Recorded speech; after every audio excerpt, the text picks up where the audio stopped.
What's the dial on? Who's listening? Adam Curry, John C. Dvorak. It's Thursday, December 13th, 2018. This is your award-winning Gitmo Nation Media Assassination, episode 1094. This is No Agenda. Proud to be the other Curry and broadcasting live from the capital of the Drone Star State here in downtown Austin, Tejas, in the Cludio. In the morning, everybody. I'm Adam Curry. And from northern Silicon Valley, where the train hasn't showed up yet, but the traffic has. I'm John C. Dvorak. It's Crackpot and Buzzkill in the morning. You got the traffic. Traffic's about to get really good here in Austin.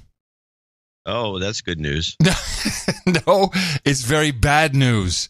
The traffic in Austin is already horrible, and today we hear this announcement. Apple now saying it's going to invest $1 billion in a new campus in Austin, Texas. The campus will be 133 acres and will accommodate 5,000 employees at first, with the capacity later on for up to 15,000 in total. It'll be located less than a mile from Apple's existing Texas facilities and will make it the largest private employer in Austin.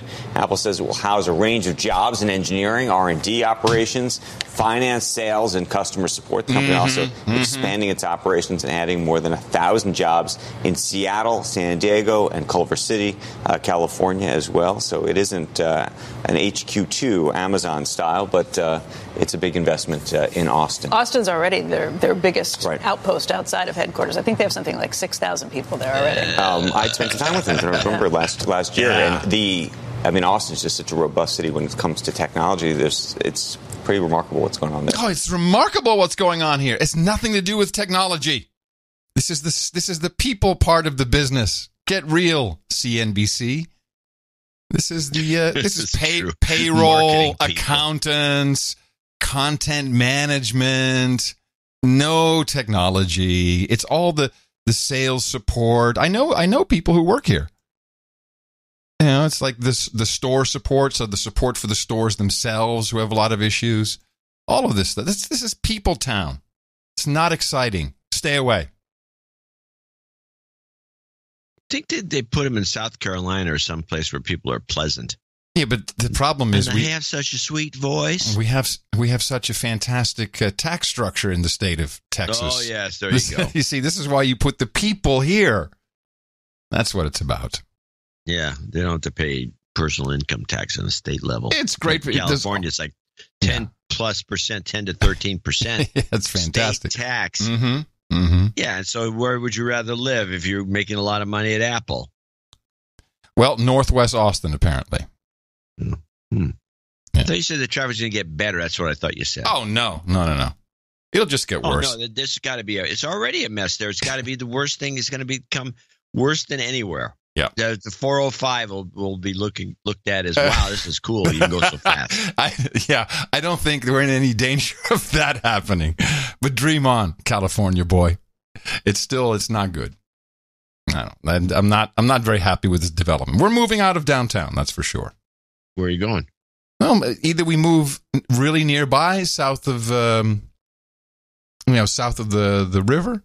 Or maybe we'll go really south. Maybe we'll go to Dripping Springs or somewhere, just way out of the way. Dripping Springs is nice. Dripping Springs. Why is that so fun? Sounds like some sick person. That's where all the rock stars live, man. Dripping Springs. Dripping Springs, yes. Uh-huh. Wow. Yeah, I know. It's great.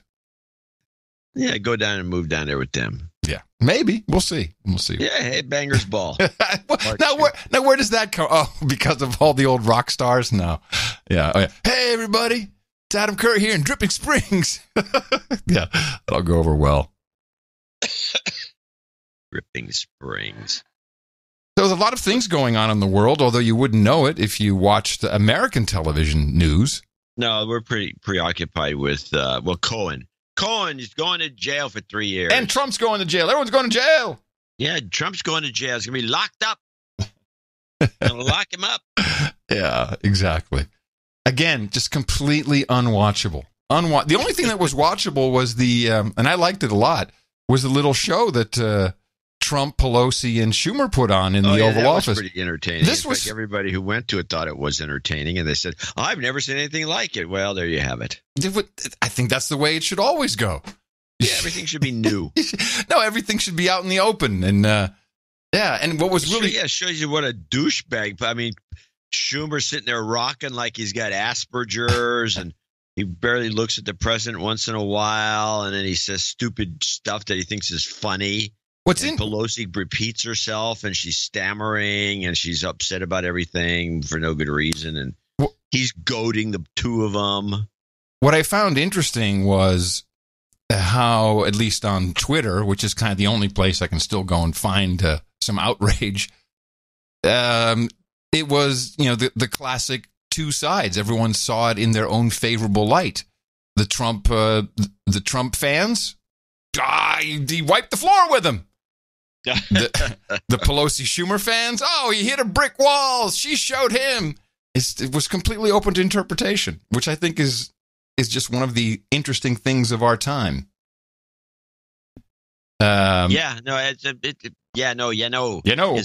It's become quite interesting. I agree. I thought the media's, because of course this was I think the full episode of the reality show lasted about 10 minutes. What I found interesting is how it was cut up and what pieces were pulled out. And the one that I'll play for you is what the BBC did with it. Oh, that would be a nice contrast with what CBS did with it, which is what I have. Do you want to do BBC first or CBS? Well, let's think. What would be... They're probably very similar when I think about it. Actually, BBC, I think, hates Trump more. Let's go with CBS, which is a long clip. Okay. Because they really got such a kick out of it. And by the way, I'm not sure I even have the intro on this clip, but it's funny. It's pretty funny. And then we have the easy one, the wall. That'll be the one that will be the easiest of all. That was President Trump's attempt at a joke in his first face-to-face meeting with Democratic leaders after the midterm elections and with a partial government shutdown 10 days away. A shutdown is not worth anything, and that you should not have a Trump shutdown. You have them at the White House. Did you say Trump shutdown? Democrats came to the White House hoping to... Yeah, that was kind of glossed over, but I thought that was very good what she did. She kind of basically pulled a Trump on him and said, we can't afford a Trump shutdown. And he caught it. Yeah, well, he called her out on it. Yeah, but it was inaudible, and CBS just glossed right over it here. CBS glossed over, but I should mention this. I think as he was calling her out on it, he was thinking to himself, hey, I'll take it. Why didn't I just call it the Trump? Yeah, you're right. Which is kind of where he ended up. Yeah. By saying, I'll be proud. Oh, interesting. 10 days away. A shutdown is not worth anything, and that you should not have a Trump shutdown. You have them at the White House. Did you say Trump shutdown? Democrats came to the White House hoping to brand any shutdown with the president's name. The toughest issue? Future funding of Mr. Trump's proposed wall on the southern border. The president wants $5 billion for construction of the wall, passed now while Republicans still have control of the House, while the Democrats are only offering $1.3 billion to fund broader border security measures. Can you have border security without the wall? There's a commonality on border security. The wall is a part of border security. What it means to have border security. Yeah. We need border security. The wall is a part of border security. You can't have very good border security without the wall. That's not true. That is a political promise. The political fencing intensified. And the experts say you can do border security without a wall, which is wasteful and doesn't solve the problem. It totally solves the problem. Democrats arrived fresh off a 40-seat midterm gain in the House. We've gained in the Senate. Excuse me, did we win the Senate? We won the Senate. When the president brags that he won North Dakota and Indiana, he's in real trouble. You know, as now having extended family in the great state of Indiana, being a half Hoosier, I'm incredibly insulted by this. Yeah, it was insulting, Schumer's comment. Although I asked Tina, and she's like, I don't give a crap. That's okay. I think They mentioned our name. That's a plus. She identifies more with Chicago. But, I mean, it just seems like a dumb thing to do. It politically doesn't matter. But other states who, are kind of flyover, I think that might have been a minus point for Schumer. Excuse me, did we win the Senate? We won the Senate. When the president brags that he won North Dakota and Indiana, he's in real trouble. I did. Let me say this. We did win North Dakota. This is the most unfortunate. In a unique White House, the legislative clash was in a class by itself. And we're entering into this kind of a discussion in the public view. But it's not bad, Nancy. No, it's called transparency. I know. It's not transparency when we're not stipulating to a set of facts. At one point, the president tried to speak for the likely Speaker of the House to be. Nancy's in a situation where it's not easy for her to talk right now, and I understand that. Please don't characterize the strength that I bring to this meeting as the leader of the House Democrats who just won a big victory. Elections have consequences, Mr. President. Let me just say. That's right. And that's why the country's doing so well. The back and forth landed, it appears, where both sides wanted it. A televised political standoff. 20 times you have called for, I will shut down the government if I don't get my wool. None of us have said it. You want to know something? You've said it. Okay, you want to put that on my... You've said it. I'll take it. Okay, good. You know what I'll say? Yes. If we don't get what we want, I will shut down the government. Okay, absolutely. fair enough. And I am proud, and I'll tell you what, I am proud to shut down the government for border security, Chuck. I'm not going to blame you for it. Leader Pelosi, vying to be the next House Speaker, told Democrats in a private meeting the encounter here at the White House with the president, quote, goes to show you, you get into a tinkle contest with a skunk, you get tinkle all over you. As for the president's continued push for the wall, Pelosi said, and again I quote, it's like a manhood thing for him, as if manhood could ever be associated with him. This was really interesting because this was a quote that came from an unnamed source, and they're kind of reporting it as it had really happened. Yeah. Do they even say a source? Or what? Let me just go back for a second. No, to be the next House straight up. Speaker told Democrats in a private meeting the encounter here at the White House with the president, quote. Yeah, because I saw the reporting on it. It was just because I was like, oh, is there a clip of this? And this is what I need to clip. No, there's no clip of it. It was just something that someone said she said. Goes to show you, you get into a tinkle contest with a skunk, you get tinkle all... Oh, I'm not saying she didn't. It's just the reporting that bothers me. That's all. Just that little disclaimer would have been worthwhile. All over you.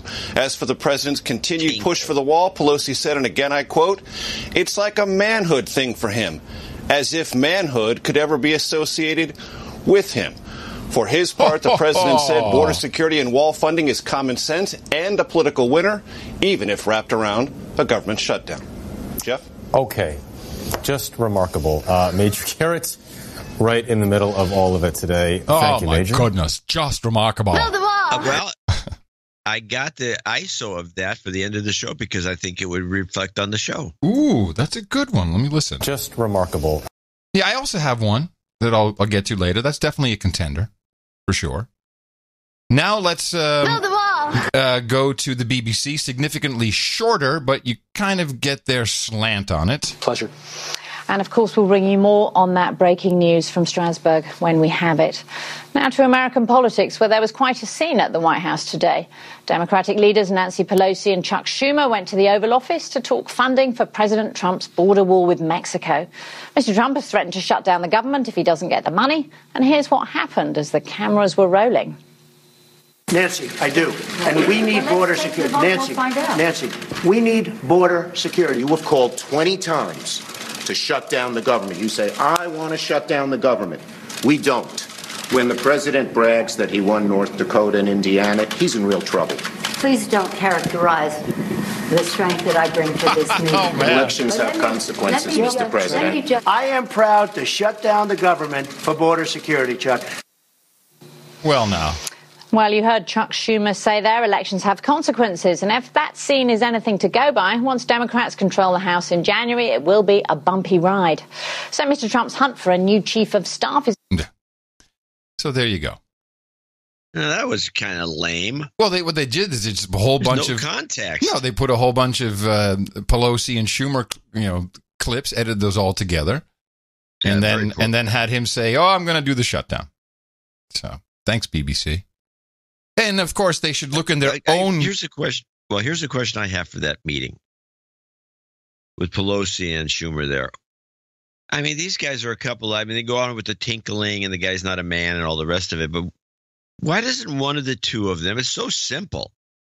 Say, why should we be funding the wall? You said Mexico is going to pay for it. Somebody should have just said that. And I then agree. See what he did. I agree. But you said, what are we going to do? We're going to build a wall. Who's going to pay for it? Mexico. I've heard you say that. I've heard it in your meetings, meetups. Why not? Well, I thought Mexico was going to pay for it. Why are we paying a nickel? Do they have no? Because that's clearly not the issue. I mean, what he's talking about, what I've heard, is $5 billion, which is a rounding error in the stupid crap we do. Look at the farm bill. Did you see the farm bill is just passed? $860 billion? No. $860 billion farm bill. Not For a peep. What? Just for subsidies? Yeah, subsidies, all kinds of it's interesting stuff. Now you can be part of an ongoing farm operation if you're a second cousin. There's all kinds of weird stuff in there. So you get compensated. There's the commodities compensation. It's huge. Not a peep anywhere. Not a peep. But I have a solution to this. Because the way I saw it, I saw two sides wanting border security, one wanting a wall, and one being okay with the fence. I mean, that's kind of where it's at, right? Now we're down to some would say semantics, but others would say it's a different structure. And the wall is very scary and, shows that we are afraid of brown people or whatever I've heard all week long. And the other one is kind of friendly. It's just a fence. So here's a simple solution. Build a fence. Electrify the fence. Yeah, I was thinking the same thing. That's the way to go. Electrify it. Electrify that fence, you're dead. Yeah, or, taser. Basically a taser fence. Not one of those. Chops your hands off. It's just an idea. I mean, it's not much worse than that razor wire that I see. I mean, that's pretty nasty. Except now you would have a different issue trying to get through it. Anyway, the whole thing is stupid. I don't think it's going to work. I don't think he'll get it done. I don't think there will be any funding of any wall before the end of the year. Well, he has the possibility of letting the whole thing slide until next year and then just using a chunk of the military budget. He gave him an extra like $16 billion. I think that's his. That's plan. his slush fund. Take it out of there. He said that. Whether they do it through you or through the military. Yeah. So the Army Corps of Engineers, I think, is the way to do that. Then. Yeah, probably. Yeah, under the build the wall. Okay. Well, I don't. The whole thing is shit. Yeah, it's a good exercise. I like what happened in British Parliament though, as the Brexit deal and the arguments just make everyone nuts over there. One member of Parliament took it a bit far. Sending in questions. BBCOS is the hashtag. Here's one coming in from a BBC News Channel viewer saying, what happened with the mace in Parliament? Well, I can help you out with that one. A Labour MP, Lloyd Russell Moyle, has been ordered out of the House of Commons for the rest of the day after he removed the mace. You can see him holding it there in protest of the government's decision to delay the vote. Now, the mace is a ceremonial club which represents royal authority. If it's removed, the Commons cannot debate or pass laws. After Mr. Russell Moyle took the mace, he walked towards the main doors in the Commons chamber. He was stopped by Commons officials who took the mace off him and returned it, as you can see, to its place in front of the Speaker's chair. But he was politely asked to vacate for the rest of the day. Well, the mace, the sacred Illuminati stick, whatever that thing is. The actual audio was much funnier of the Speaker of Parliament. He's like, oh no, what's going on here? Did they resume what day? Put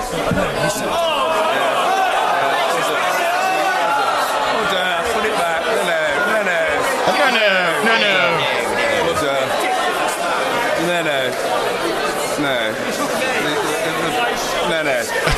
No.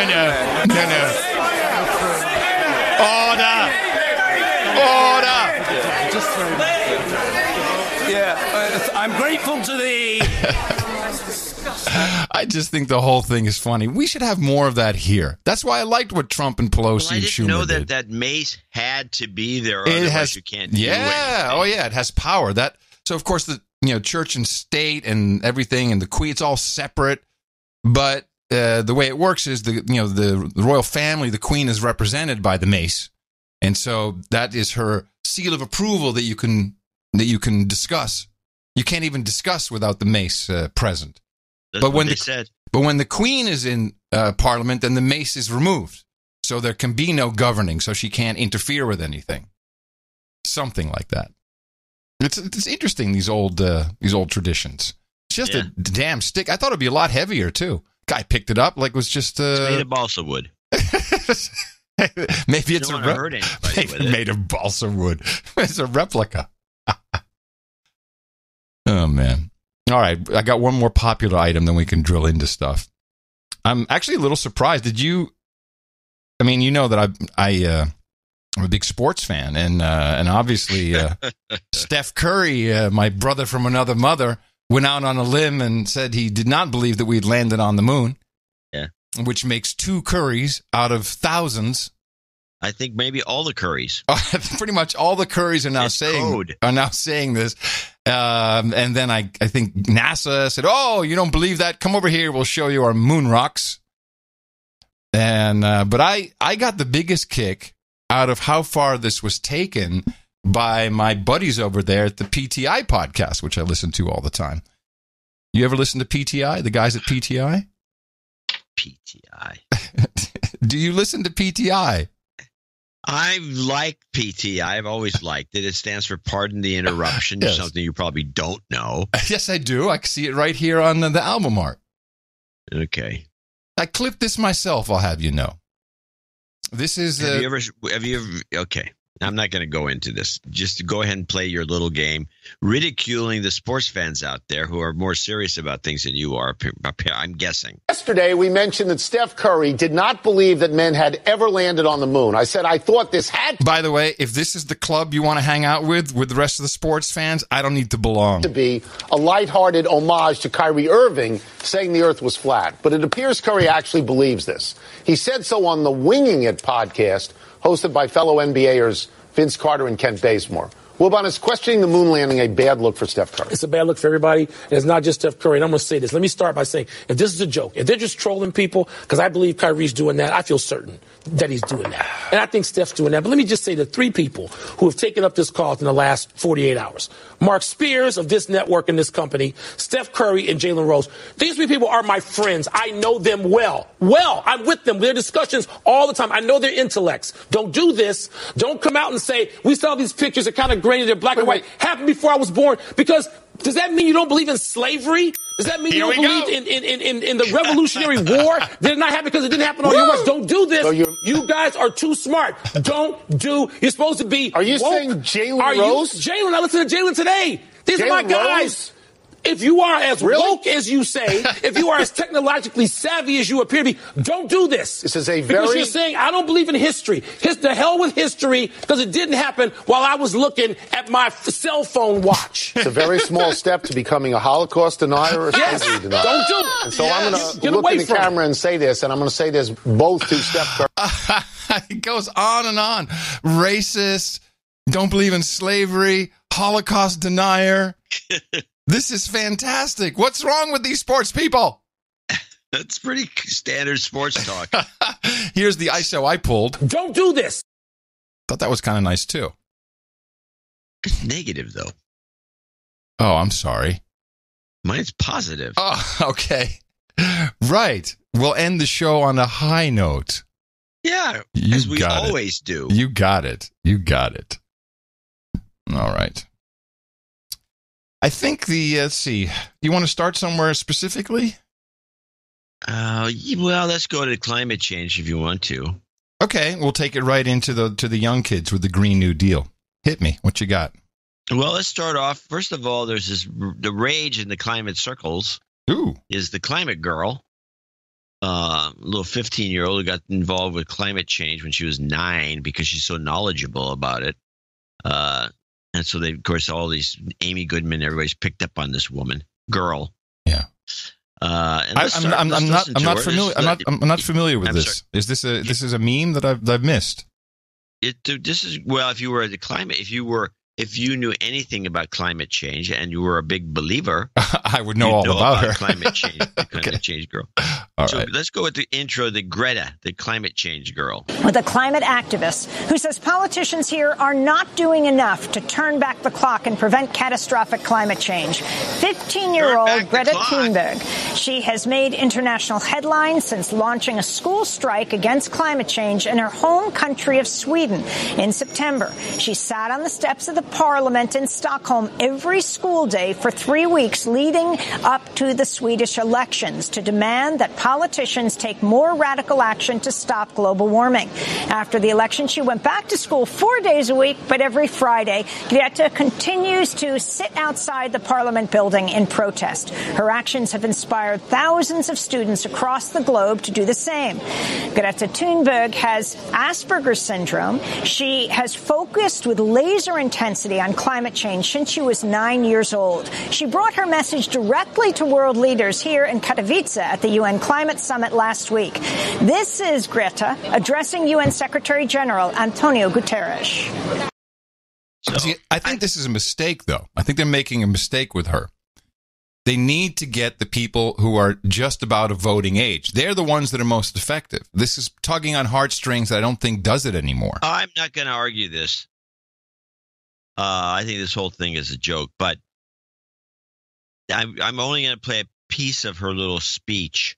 But she goes on and on and on and on and on. Of course, the thing about somebody that's 15 and is erudite, which she seems to be, is that you have to let her talk. So they let her talk for, I don't know, days. You can hear it does seem to be a problem. Yes, I agree. I have similar issues. Here you go. Instead, I will ask the people around the world to realize that our political leaders have failed us because we are facing an existential threat. Hold on a second. She's 15? Yeah. No. She's a midget. She's a little person. This is impossible. This is not a 15-year-old. And there is no time to continue down this road of madness. Rich countries like Sweden need to start reducing emissions by at least 15% every year to stay below a 2-degree warming target. You would think the media and every one of our leaders would be talking about nothing else, but they never even mention it. Nor does hardly anyone ever mention that we are in the midst of the 6th mass extinction, with up to 200 species going extinct every single day. Oh, jeez. Child abuse. Child abuse. There's something that's involved, but she's got every single meme, every metric, heard. every little thing she's got in there. Of course. Yeah. Oh, okay. Then I will play you now. You're so right about these kids that they go on and on and on and on. And I've been tracking the Sunrise Movement. And this is the group that protested again at Nancy Pelosi's office. Yeah. On the Hill. There were photos from that protest in the last newsletter. That was actually the next day. That was a protest in California. They were in Washington, D.C. the day before. And they lined the halls and they were getting arrested. And then they did the same thing with their office in San Francisco. Yeah. Why is Pelosi? Why is she the target? She's like on their side. No, she's not. You see, the thing is, she created the first select committee for the Green New Deal in 2007 in anticipation of Van Jones and Barack Obama, who then couldn't get it off the ground, mainly because Van Jones got kicked out as a 9/11 truther, which he won't admit to anymore. And so that kind of fell by the wayside, but it also did not have any power to draft legislation. That's why they're saying this is different. And of course, I'm seeing the signs. I'm seeing professional signs. Oh yeah, this can't They're come. Nice. This can't come. They're very nice. Yellow. They get the right idea. And their logo is very good. Yeah, that upside down kind of. Yeah, it's. I don't know. It feels like mind control when you look at it, like I'm going into the logo now. So I looked into who this Sunrise Movement is, and they are they do have a 990. They are a nonprofit with very little money. I'm talking, like $70,000. This just filed. This is brand new. As I did some digging, particularly their address, 50 F Street Northwest, Suite 700 in Washington, D.C., you wouldn't be surprised to find out that there's a number of climate-based organizations at that address. And the one in particular of interest is the U.S. Climate Action Network, And the way I read it, although the paperwork is maybe not officially filed properly, the Climate Action Network, now they have a lot of money. They do about $12 million a year, and it's been increasing with several million each year over the past 5. It appears that the Sunrise Movement Education Fund has taken over the U.S. Climate Action Network, whose initial funding came from, you guessed it, George Soros. The Open Society Institute. Yes, of course. Yeah. So of course, that's where the money comes from. 2 co-founders. We heard from Varshini Prakash on the last time we played some clips when she was on the Young Turks. The kid who interests me the most, very reminiscent of David Hogg from the Parkland shooting, the school, is another co-founder of the Sunrise Movement, and that's Jeremy Ornstein. And I think he's just about 18 or 19. He was in the halls when they were protesting Pelosi. I can't play the whole clip because it's 6 minutes and the audio isn't all that great. But he goes into a story that he tells off the cuff, just ad hoc, rolls it out, fantastically done. The kid is a real pro. The only problem is his story is bullshit, and you can tell it right from the beginning, so I'll play that part. Oh, by the way, of course they had to release this on YouTube with all kinds of inspirational music. I'm going to start telling a story about my grandparents. They were born in Hungary, and when the Nazis rose to power, they lost almost everyone, friends and family, killed in the Holocaust. But they survived the war and moved to Cincinnati, Ohio to start a new life. I remember one day I was maybe 8 and my brother was 10, and we were in my grandparents' apartment, and I remember my brother Nicholas secretly taking a copy of my grandmother's Holocaust memoirs and going into the bathroom to read it. And I remember my parents finding him and bringing him out and gently scolding him and saying to both of us, "You're too young to read this. You're gonna have to wait a few years." And I remember thinking, my brother shouldn't have broken those rules, and also remember asking myself, when will I be old enough to read those stories? And it was just a few years later when my parents let me follow my brother into the Temple Auditorium where there was a presentation on the Holocaust. I remember how mature I felt. You know, my head was up, my shoulders were back, and I was full of resolve. Because you have to be full of resolve when you're grappling with something so serious, when you're dealing with the past that's so painful. I mean, I could just go on and on with this kid.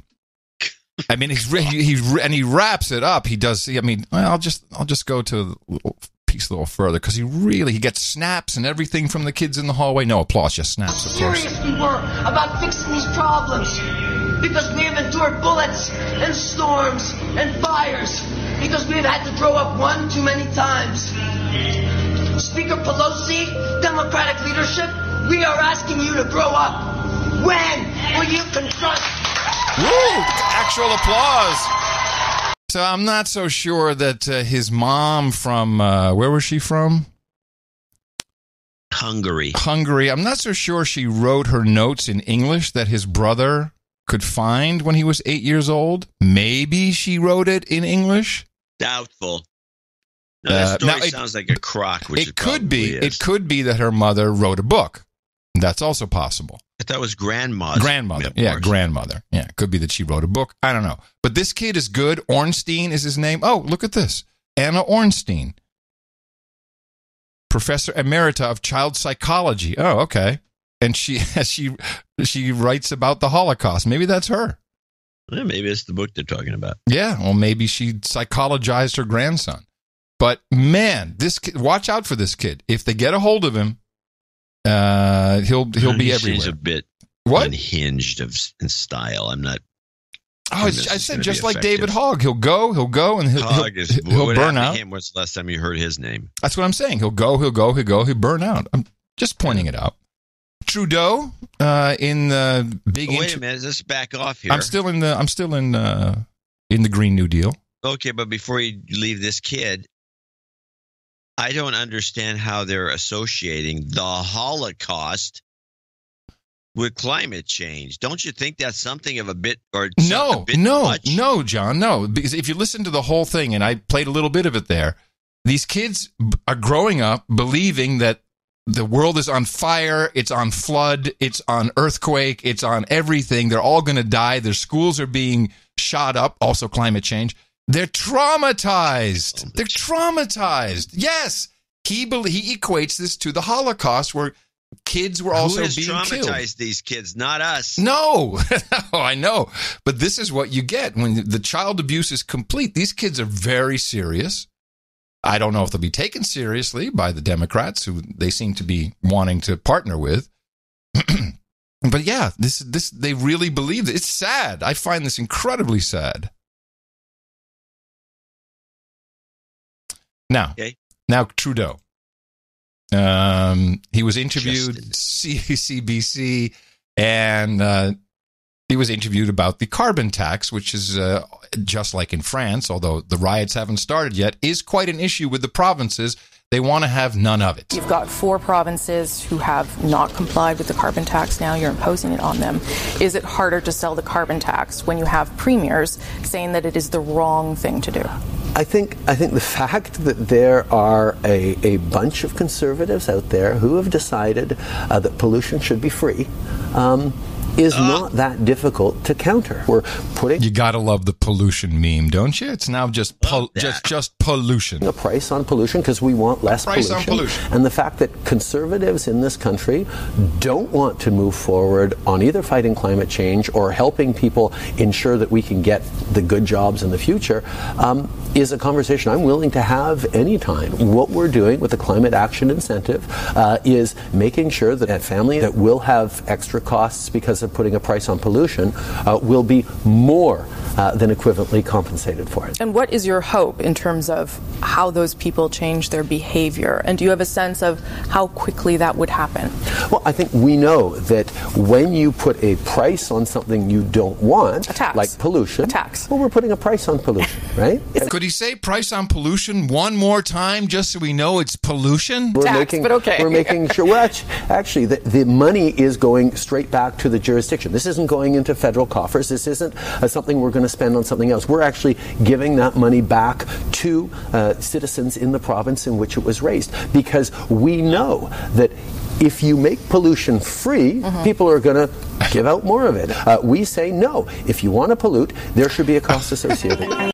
I'm just blown away by the fact that this interviewer lets him get away with the word pollution. It's CO2, it's carbon dioxide in the atmosphere, which has now just been boiled down to pollution. Do you want... So if we got rid of all carbon dioxide in the atmosphere, that would be a plus because we'd have no more pollution. Yeah, and no more trees, and eventually no more people. Trees, we'd all die. There'd be no more oxygen because you need the trees to be fed. But they're trying to kill us. But this is why people, and certainly young people, are very nervous and don't feel so good about the climate change. Now, of course, she does ask the question about France compared to what's happening there, compared to Scandinavia. What could go wrong? Could anything go wrong? What do you think about your buddy Macron? We saw I think he's a political ally of yours, Emmanuel Macron, face this very question over the past couple of weeks. He put a surtax on fuel, riots in the street, and he had to back down.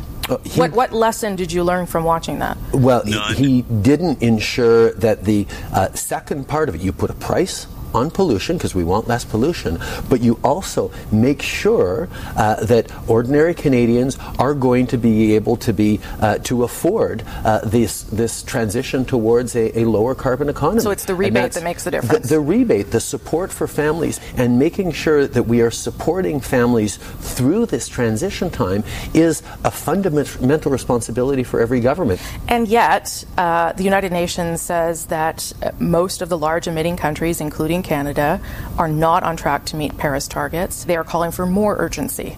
So how do you respond in the face of that? Do you speed up what you're doing? Do you change what you're doing? Actually, a lot of countries around the world are looking with a lot of interest at how Canada is moving forward on putting a price on pollution and supporting ordinary citizens through this transition. It is a model that is going to set us on a path to reach our Paris targets. We are going to be able to... The UN says no. The UN says it's not going to happen. We are going to be able to reach those commitments. How?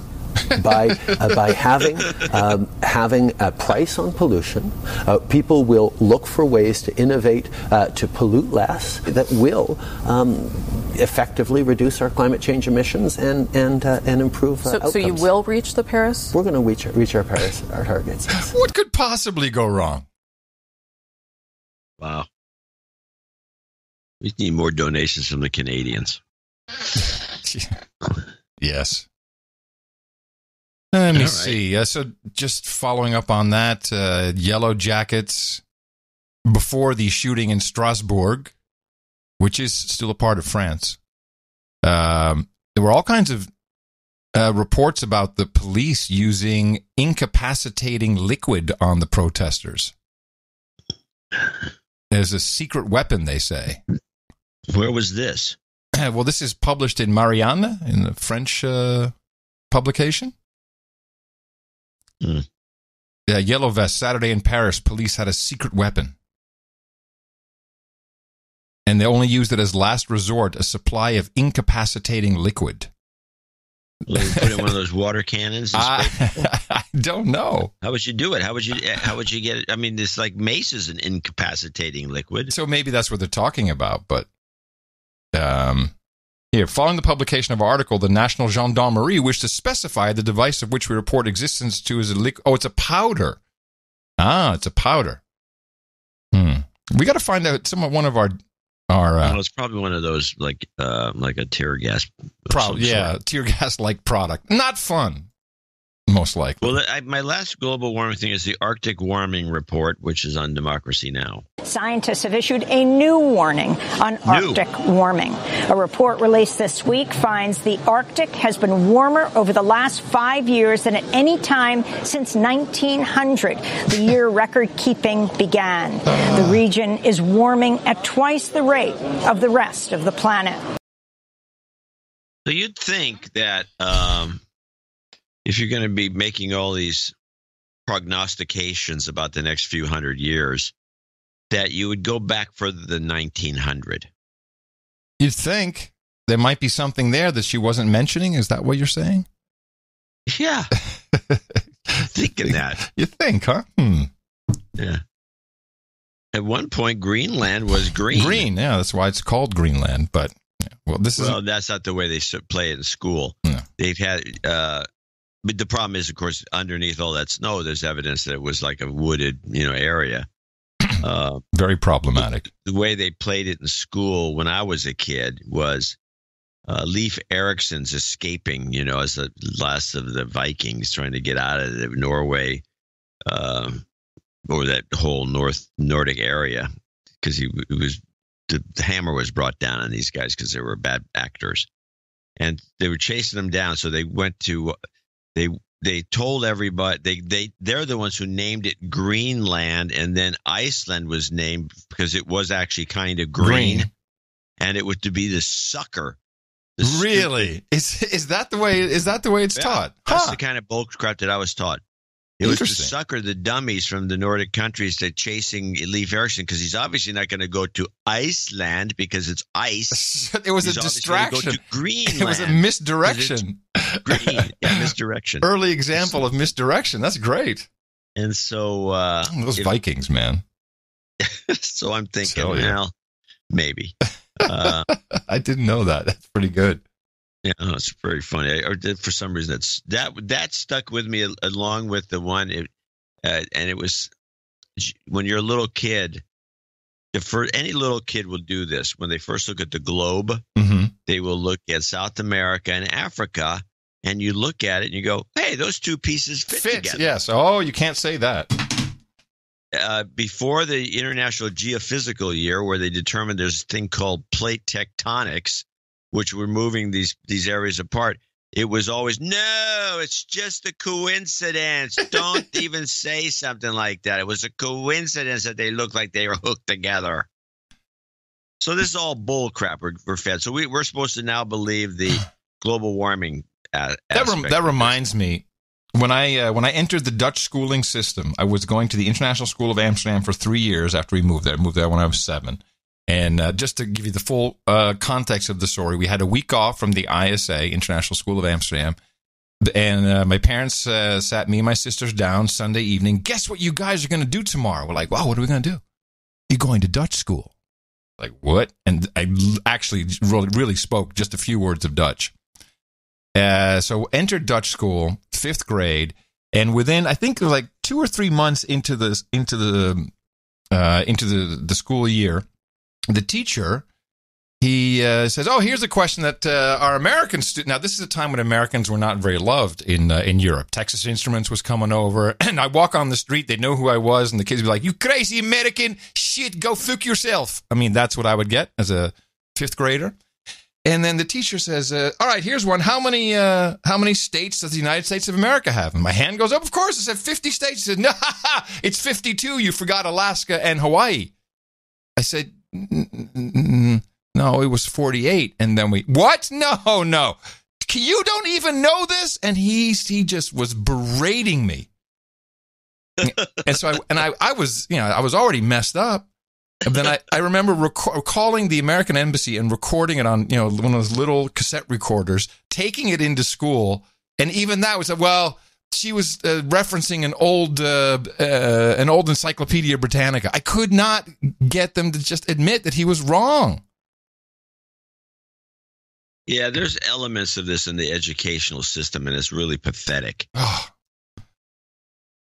I watched the entire Sundar Pichai testimony. You watched the whole thing? Because I only picked up a few. I have one clip. I watched some of it.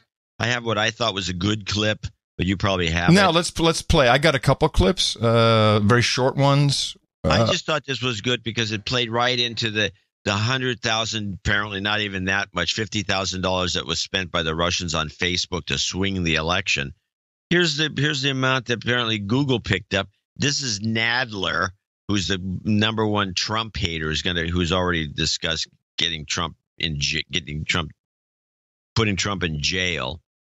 Although if anybody read my essay in the last newsletter, Kiss of Death essay, that no one actually wants to put him in jail. That would ruin the whole idea of the threatening. Scheme of things. Yeah. But listen to Nadler grilling this guy. And by the way, a lot of people are condemning Nadler as being in the pocket of Google because he gets so much money from Alphabet. Now, according to media reports, Google found evidence that Russian agents spent thousands of dollars to purchase ads on its advertising platforms that span multiple Google products as part of the Russian agents' campaign to interfere in the election 2 years ago. Additionally, Juniper Downs, head of global policy for YouTube, testified in July that YouTube had identified and shut down multiple channels containing thousands of videos associated with the Russian misinformation campaign. Does Google now know the full extent to which its online platforms were exploited by Russian actors in the election 2 years ago? We have, we undertook a very thorough investigation, and in 2016, we now know that there were 2 main ad accounts linked to Russia, which advertised on Google for about $4,700 in advertising. We also found other limited total of $4,700. That's right. Which was no amount is okay here, but we found limited activity, improper activity. We have learned a lot from that, and we've dramatically increased the protections we have around our election offerings. Leading up to the current elections, we again found limited activity, both from the Internet Research Agency in Russia, as well as accounts linked to Iran. And what specific steps have you taken, including during the recent 2018 elections, to protect against further interference by Russia or other hostile foreign powers? We have undertaken a significant review of how ads are bought. We look for the origin of these accounts. We share and collaborate with law enforcement, other technology companies, and we essentially are investing a lot of effort and oversight in this area.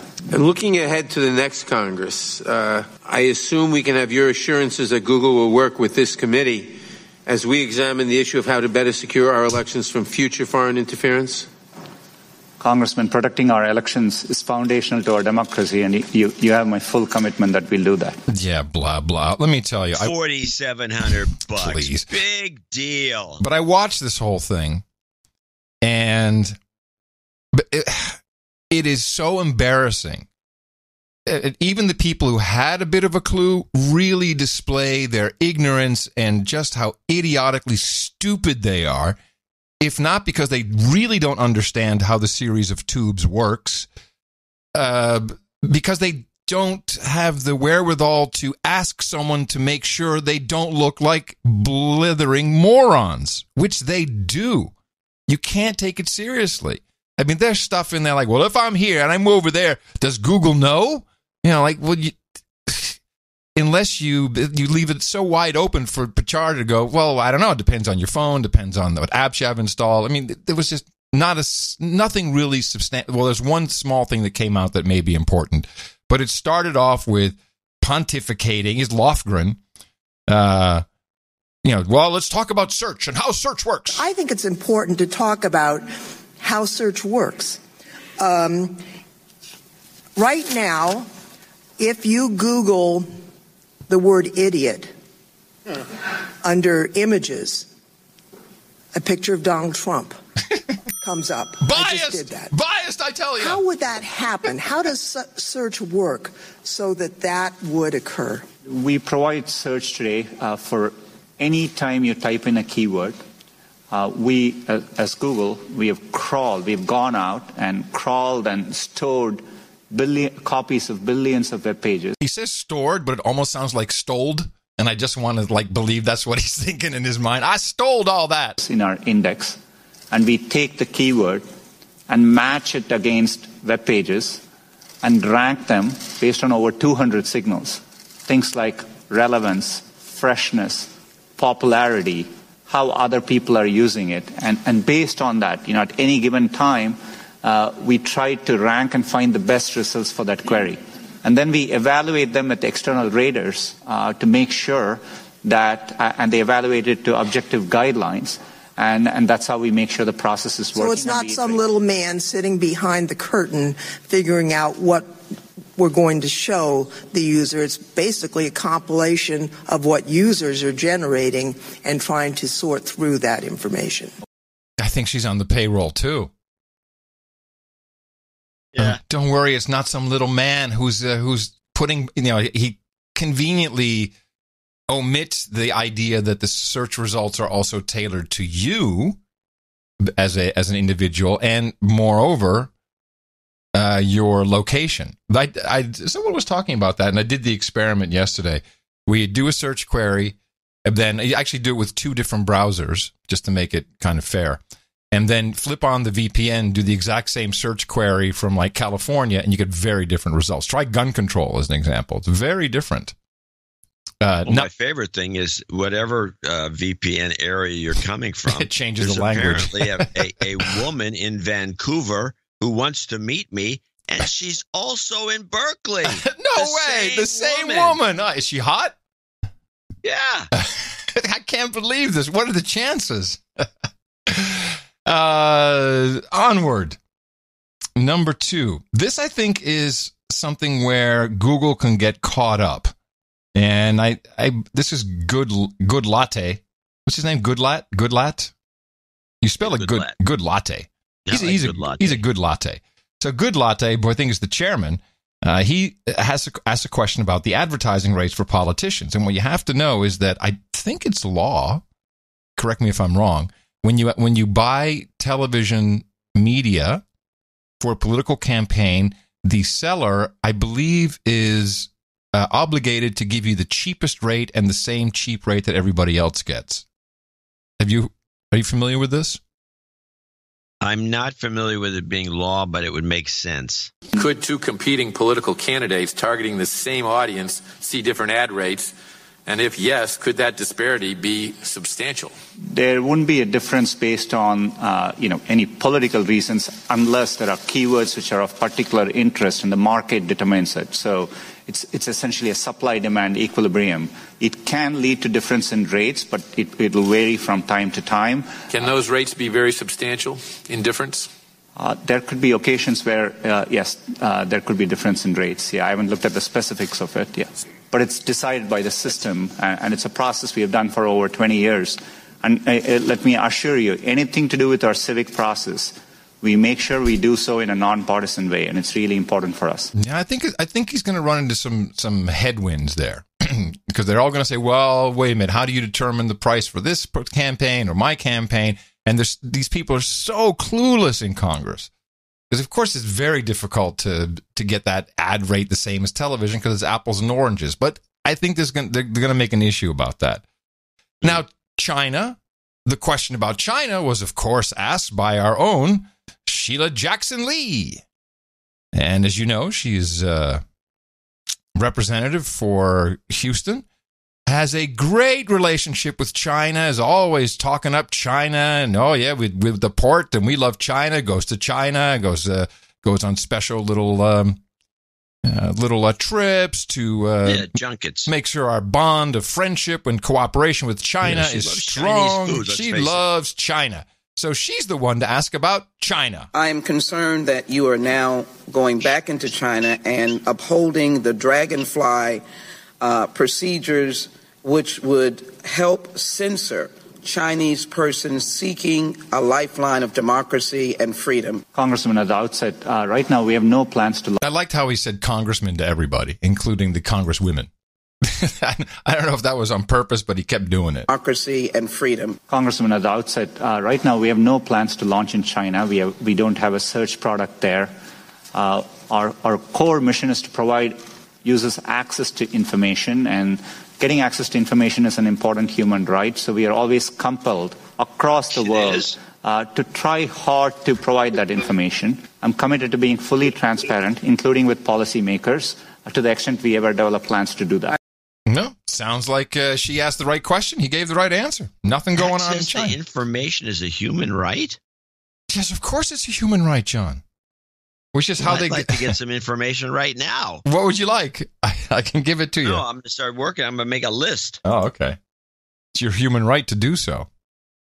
They did have one gotcha. No. My human right is not to want access to information. My human right, according to him, is the access. Oh. Huge difference. I think they got him on this. This was the only real bias question, which is what this was really about. This was all about bias. No one understood an algorithm. And 3.5 hours of just pure drivel. Yeah, it was bad. This Jim Jordan, he had the, I guess, kind of smoking gun to show that Google, through their own wording, which Pichard just denied, had specifically done some work to help out a political party during the midterm elections. Here's the clip. Mr. Pichai, in your opening statement, you said, I lead this company without political bias and work to ensure that our products operate that way. Ileana Murillo is Google's head of multicultural marketing. Does Ms. Murillo do good work? I'm not directly familiar with her work, but she's an employee of Google, and we are proud of her employees. Well, you praised her work. The day after the 2016 election, in a 4-page email she wrote about her work with the Latino vote, she said, even Sundar gave our effort a shout-out. Is she referring to you there? She was referring to my communication around translation for a different related effort. Okay, well, I'm going to look at 2 other sentences she had in that long email, again, recapping her work in the 2016 election with the Latino vote. She said this: we pushed to get out the Latino vote with our features. A few lines down in her email, she qualified that sentence, and she said, we pushed to get out the Latino vote with our features in key states. And she specifically cites the states Florida and Nevada. Near the end of her email, in a similar sentence, she says, we supported partners like Voto Latino to pay for rides to the polls in key states. With me? I want to kind of analyze those 2 sentences. We pushed to get out the Latino vote with our features in key states. We supported partners like Voto Latino to pay for rides to the polls in key states. Is it fair to say the we in both sentences, Mr. Pichai, refers to Google? Congressman, we are very concerned whenever there are allegations like that. Our team looked into it. I'm not asking that question. I'm asking, is it fair to say the we in both sentences refers to the company Google? As Google, we wouldn't participate in any partisan efforts around any civic process, so I don't think so. So we pushed And we supported partners like Voto Latino to pay for rides in polls in key states, and we pushed to get out the Latino vote during the 2016 election. And how were they getting that done? They were getting that done by, according to Ms. Morello, your head of multicultural marketing, by altering your features or configuring your features in such a way and for paying for rides for people to get to the polls. Not that any of that is illegal, mind you. But it was odd that Pichar just kept denying. It went on for minutes. No, I'm not. No, we would never do anything biased like that. We would, but I have the email saying you did it. And it's like, just admit it. What difference does it make? It's not illegal. No, it's not. But it is biased, which is what they're trying to avoid. Which is what, yeah. And it just went nowhere. It really went nowhere. I have just one last clip that kind of moves into an interesting story. This is about the content flagging. We discussed this. I raised the case of the Alliance Defending Freedom's content being removed after being reported by a trusted flagger on YouTube. The flagging organization was the Southern Poverty Law Center, which has kind of an infamous reputation for being, I would say, a radical left organization that opposes conservative viewpoints. What criteria does Google use when granting trusted flagger status to third parties such as the SPLC? Today we I first want to clarify one thing. Our trusted flaggers don't remove content. They can flag content for us to review, and we review flag content. It's mostly used by law enforcement, many nonprofit agencies in areas, important areas like child safety, terrorism, and so on. Southern Poverty Law Center is a trusted flagger. People can register. Last we checked, they've never flagged a single video on our platform. We have reached out to a wide variety of organizations, including conservative organizations. We would be happy to take your suggestions to add, organizations as trusted flaggers. Appreciate that. We need a little objectivity in the reviewers, and I'll yield back. Oh, jeez. That went nowhere. Yeah, but he actually is like believing that where... And this is the story I wanted to get to. Big article in The Guardian about Snopes. Snopes is very disappointed and angry. Journalists working as fact-checkers for Facebook, in this case, have pushed to end a controversial media partnership with a social network, saying the company has ignored their concerns and failed to use their expertise to combat misinformation. And this is Brooke Binkowski, former managing editor of Snopes, fact-checking site that has partnered with Facebook for 2 years. She says they're not taking anything seriously. They're more interested in making themselves look good and passing the buck, but they clearly don't care. You're talking about Facebook. Facebook in this case. But it's the same fact-check network, the International Fact-Check Network, that includes that works for Google and includes Snopes, and on the other side, the Daily Caller Foundation. And here's in black and white, they don't care. They really don't give a crap about what you're doing with your... Of course they don't. Yeah. And all those people should be living here where it's nice and cheap for them. But yeah. Well, I think Facebook should just move to Austin. No. We keep it right where it is. But with that, I would like to thank you for your courage and say in the morning to you, John C. Dvorak, the man who put the C in SPLC. Dvorak. In the morning to you, Mr. Adam Curry. Also in the morning to all ships at sea, boots on the ground, feet in the air, subs in the water, and all the dames and knights out there. And in the morning to the troll room. Hello, trolls. Got your polls? NoAgendaStream.com is where they always show up. You can join them every Sunday and Thursday morning when we do the show live, and we are always happy. I'm in a cave. Always happy to have them here and covering our ass or fact-checking it, so it may need to be. And in the morning to Cesium 137. Brought us the artwork for episode 1093. The title of that was Right Puberty. And this was a very nice image. This was the last puzzle piece that fits into the huge puzzle with no agenda stamped across it. It was, I don't know, it was something about it. It really, really felt good. It jumped out at you. But this was a controversial pick because this was not our original pick. Okay. Mike Riley had the piece that we wanted to use. Yeah, I'm going in to look now. Which was the piece with OAC or AOC, whatever her name is. Oh, with the moonshot, yes. It's the moon, because you talk about the moonshot, and it's a takeoff from that guy's name. The Hugo movie guy. Yeah, the famous French movie maker. And so we picked that piece to begin with, and then before we posted, we'd picked it. I'd put his name in the credits and everything. Yeah, I said, wait a minute, we can't use this piece. We're such pussies. Yeah, well, no, we can't use the piece, and the reason was, it's because what happens if somebody shoots this woman?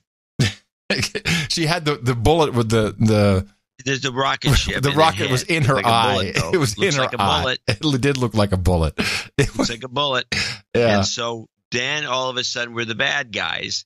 And so we pulled the piece and went with the other piece, which we liked a lot too. Adam actually liked the jigsaw puzzle piece more, and I'm the one who thought the other piece was better. And he finally came to my side on this, and we picked it. And then I also the reason why is the puzzle piece. You argued correctly can be used for anything, anytime. It's a perfect evergreen.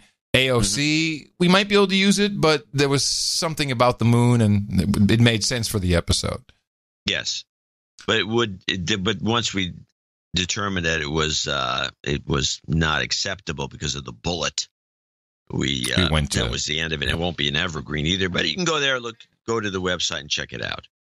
That's noagendaartgenerator.com, and we thank Cesium-137 and all of our artists who are always diligently uploading sometimes just hilarious stuff. And it's on view for everyone. It's on display, noagendaartgenerator.com, and you can also upload your art. And that's how a lot of people participate in our value network. And thank you, Cesium-137.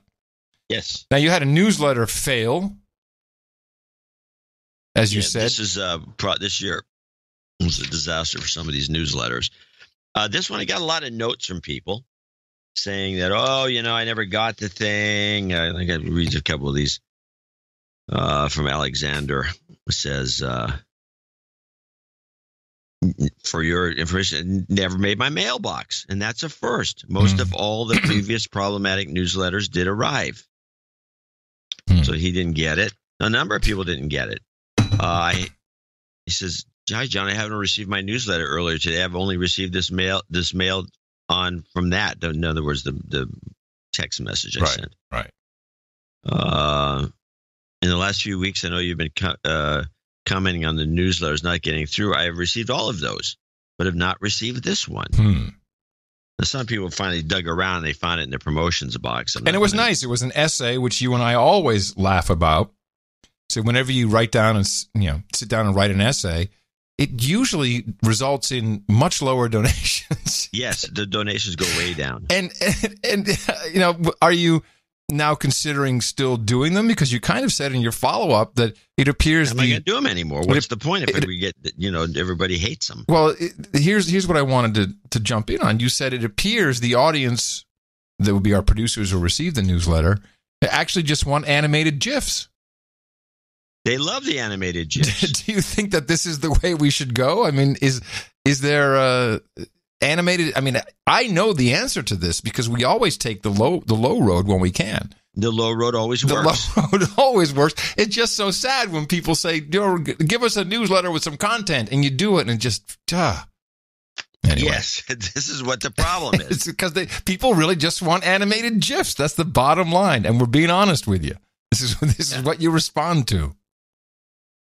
But this apparently was some delivery issues. I don't know why. It doesn't make any sense. But I've been thinking there's been some changes in the algos that send stuff to the promotions box. Yeah. Somebody suggested that if you don't open the newsletter for he says he noticed this. Oh, then Google makes a decision for you. Yeah, he says that he used to always open the newsletter, open. Then for some reason, or he'd skip 3 of them. Right. And he says, and ever since after that, it's been showing up in promotions no matter what he does. Which is the thing that bothers me the most, is the comment that everybody makes is, no matter what I do, it shows up in promotions. I whitelist it, I bitch about it being in the wrong box and all the rest of it. And of course, I do what I do, just discard the promotions box and just eliminate its existence. I think somehow within, just to be semi-technical, I believe somewhere in Google's system, when you say, okay, I want to whitelist this, it's probably, I mean, these things do come out from weird reply tos, and MailChimp does certain things that may not be the same every time in the headers.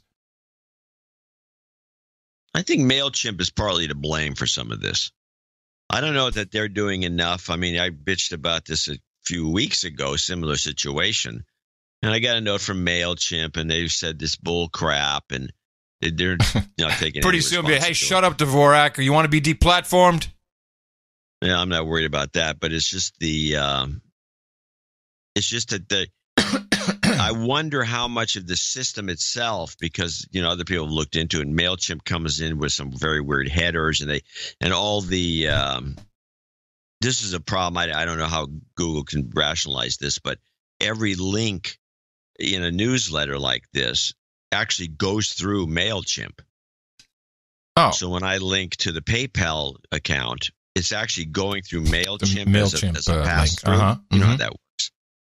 And so it goes to MailChimp and then gets forwarded to the PayPal, so MailChimp can do a count. A lot of people. I'm going to write a little giblet about some of this stuff. I don't think it's MailChimp. I mean, this is ultimately it's Google. I mean, I get all the newsletters all the time. Of course, I run my own email server. You don't use Google. Yeah. So it's clearly Google making decisions for you. There should be, if it's a newsletter that somebody subscribed to, which is the case with this mailing list, they should all go through. They shouldn't end up in promotions or in spam or anything else.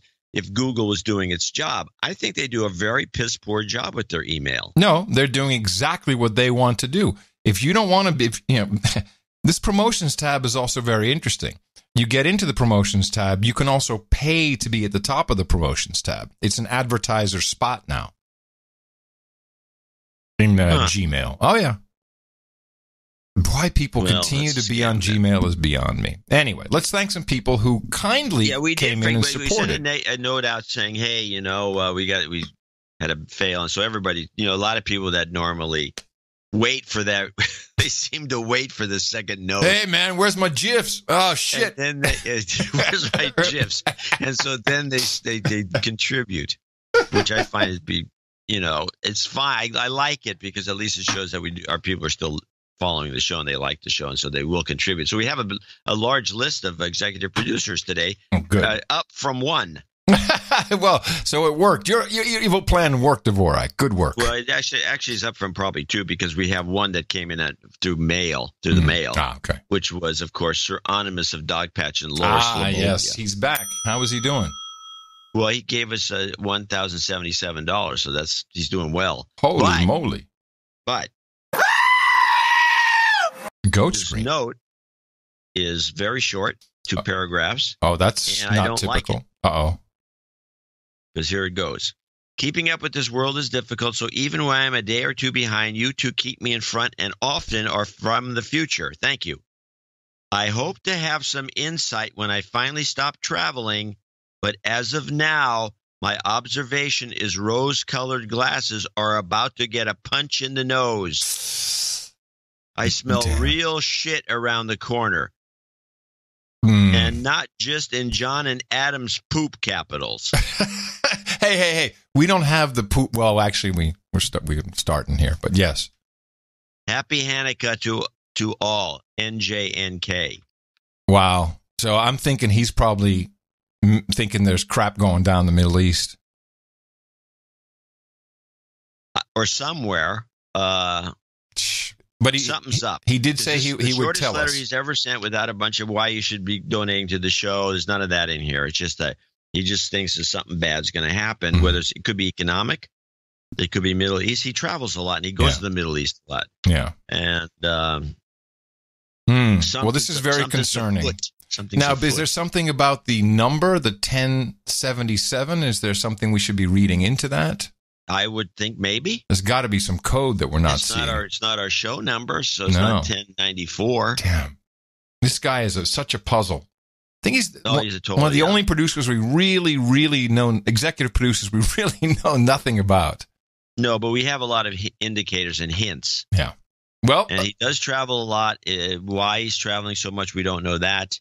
But he's seems to be on top of a lot of things. Well, NJNK, no jingles, no karma. We'll respect his wishes, but thank you very much, Sir Onimus of Dogpatch and Lower Slobovia. We look forward to your next communication. And this is also, there's other issues. I'll leave that out. Anyway, onward to Craig Mazzella, $334.34. I apologize for the long note. Which then got truncated? Cut off. Oh, gosh. Oh, this is horrible. Let me see if I have a copy of it somewhere. Oh, that's horrible. Well, start your read. So funny. Start it your must read. have been so long. I don't know why they concatenated it or cut it off right there, but they did. You going to read it? Oh, yeah. Hold on. I thought you were looking for the note. I am, but no luck so far. Oh, okay. Let me hold on one second. I just was right in the middle of enlarging the page with the Zoom feature. It's called embiggening. Embiggened. I apologize for the long note, but it's important. If you don't want to read it, then I will simply ask for the most powerful jobs karma you have for me and some easy pregnancy karma for my wife, Dame Janie. We are and then it ends. This is horrible. And, you should have sent it through email. I have nothing on email from him, but it sounds like they are expecting a new human resource. So we'll hand out jobs karma. You want a big one, big heaping. And with your new human resource karma. And please let us know what the rest of your note says. Jobs, jobs, jobs, and jobs. Let's vote for jobs. You've got karma. Pregnancy karma, to be specific. Oh, yes. You know what? I remember this note, I think. Yeah.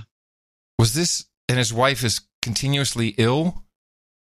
I don't know if it's the same note. I know. I get a lot of notes. I get a lot We both get a lot of notes. I know a lot of people's lives, and I'm not sure if this was the same one. So is it ZZELA? Yeah, I can't find it. I have no idea where it is. Maybe that's not how his email is. Yeah, that's the other problem. You guys got some screwy name for his email. Nope, I got nothing. Screwy name, damn it. Screwy name. Screwy. Anyway, it's 33334. Sir Roger Boots, Mechanicsville, Iowa, 33333. Sir Roger Boots here. It's been quite a while using an old link. And the link still works. Apparently, yeah. And that's all he's got to say. Sir Kevlar, 33333 from Smyrna, Georgia.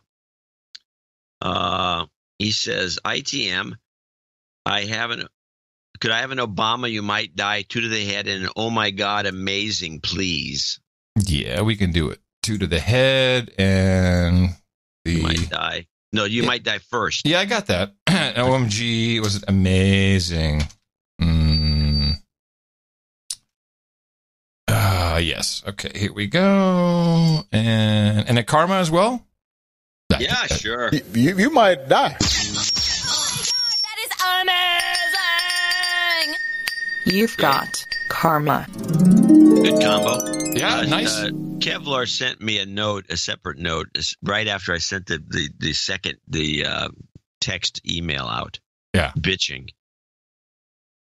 And he says, hey, I was just about to send a donation. Thanks for the reminder. It was quite funny. Well timed. Good one. Nicholas Blexrud, $333. ITM gents, we're second-time donors, long-time boners. It's been a while since our last donation. Can we get a de-douching? Yes, by request, I think so. You've been de-douched. John, your sad letter tugged at our heartstrings and our purse strings. Thank you to you and Adam for keeping us from going dateline on each other and keeping our marriage strong. Oh. My husband hit me in the mouth during our move from Portland to Austin a few years ago, and our life. Who is this from? This is from Nicholas Bexrud. Well, it's his wife writing the note. Oh, Anna and Nick, yes. Anna. Yeah. Okay, the first time. My husband hit me in the mouth during our move from Portland to Austin. Oh, she lives in Austin. Mm-hmm. A few months ago, and our Portland to Austin. Wow. Wow. That's like a lateral move, man. Yeah, but it's a different kind of hipster. Yeah. Although years ago, and our lives haven't been mostly meat-eating hipsters in Austin. Oh, yeah. Come on. Haven't been the same as Franklin's. Haven't been the same since. The first time I listened, I was shocked by the oddball jingles. But then I grew to love you both. Recently, we hit my mom in the mouth, and she thinks you're all the funniest pair. Hi, Mom. Hi, Mom. Thanks for all you do, John and Adam. Love Anna and Nick. Yeah, we'll give them a karma as well. Thank you, you crazy kids. And we'll see you at the meetup, which is being planned as we speak. Oh, yes. Austin meetup. You've got it's a big karma. One. It's a big one. All right. Now we have another with a noteless donation. Brian Lawson. Now, he did send an email in 333. Let's see what he says. He sent 2. Sorry, I've been overboard lately. Just paid $3.33 through PayPal. Happy holidays. That's it. Okay. Thank you very much. Happy holidays. To you. And now back to real news. Sir Chris Spears in Austin, another Austonian. It's crazy down here. It's crazy talk. By the way, if you look at the numbers on the mailing list, what state do you think has the most no agenda people on it? What state has the most no agenda people in it? Yeah. In terms of the new mailing list, people that have actually gotten that far. I really have no idea. Really? No. California by a lot. No, it's also the biggest state. Well, what do you think second then? New York? Texas? Really, it is second? Well, it's the same. It's backup California. It's all the same thing. Backup California. Yeah, we're California on the bench here. So whenever you need us, we'll pop in, Coach. We're ready for you. Yep. Chris Spears in Austin, 322. I hope this small bit of value for your value finds you well as I look forward to celebrating my birthday tomorrow. I think he's on the list. Sure I felt is. it appropriate to celebrate your commitment to putting out an outstanding product. With this contribution, I crossed the threshold for barony. All right. And find the territory of my residence already claimed. In the interim, I demand my Seedman Cow Chimera clip that was promised in the show notes a while back. You know anything about this? Well, I know about the clip. I'm not sure. I mean, you're in charge of the peerage committee, so I'm not sure what the territory. I didn't know that he was going. I have no knowledge of this. Well, I need to know it, Chris. Well, he the says protocol here surrounding territorial claims within the peerage system is ambiguous. So I just claim Buenos Aires. Well, that would simplify things. Yeah, that's the Baron of Buenos Aires. It's good. We're good to go. My God, for 25 years, they've been growing babies and cows. There you go. That's what he was looking for. Thank you very much, Sir Chris. Stephen Rink came with a check, $320.32 from Frisco, Texas. And all he put on he didn't send a note. I can't find an email. And he put 4 boobs with the number 4. Maybe he wants boobs. No, maybe if you take the 8008 times 4, you get 320.32. Is that what it sounds like to you? Multiply 8008 times 4? Could be. No, could be nothing. It's what it is. Okay, then there you go. 4-time boobs. But why does he want 4 boobs? He just said 4 boobs. He didn't say he wanted 4 boobs. Got it. Kyle Blank in Houston, Texas, $300.11. JCD, the collection of essays was brilliant. It wasn't a collection, it was one. Oh, he's thinking of all of them. All of them, yeah. Yeah, I've done quite a few. And it could be turned into a giblet. In fact, I'm going to do that. Jumping in with an executive producer donation because the shows of late have been outstanding. He just needs some karma. You've got karma. Now we go to associate executive producer, starting with James Schmid, $258.39. Back after a dry spell, again a donor, not a boner. I need some healing karma for an old pal who is in an ICU facing a bad juju from lung disease. Media deconstruction continues to be brilliant. Keep up the stellar work, gents. There you go. Healing karma on its way. You've got karma. George Knath in Westfield, New Jersey, $250. Your shows have been good. Like other listeners, I especially like the Eurozone discussions because nobody else does them. That's a Euroland is what we call them here. Yeah, Eurozone actually only, a Eurozone actually refers specifically to the countries within the EU that use the euro as their currency. Right. So when you say Eurozone, you're leaving out a lot of countries. That's Brexit, man. It's Brexit talk. It's Brexit talk, yeah. I do not believe their center, i.e. their laws, are robust enough to hold it together.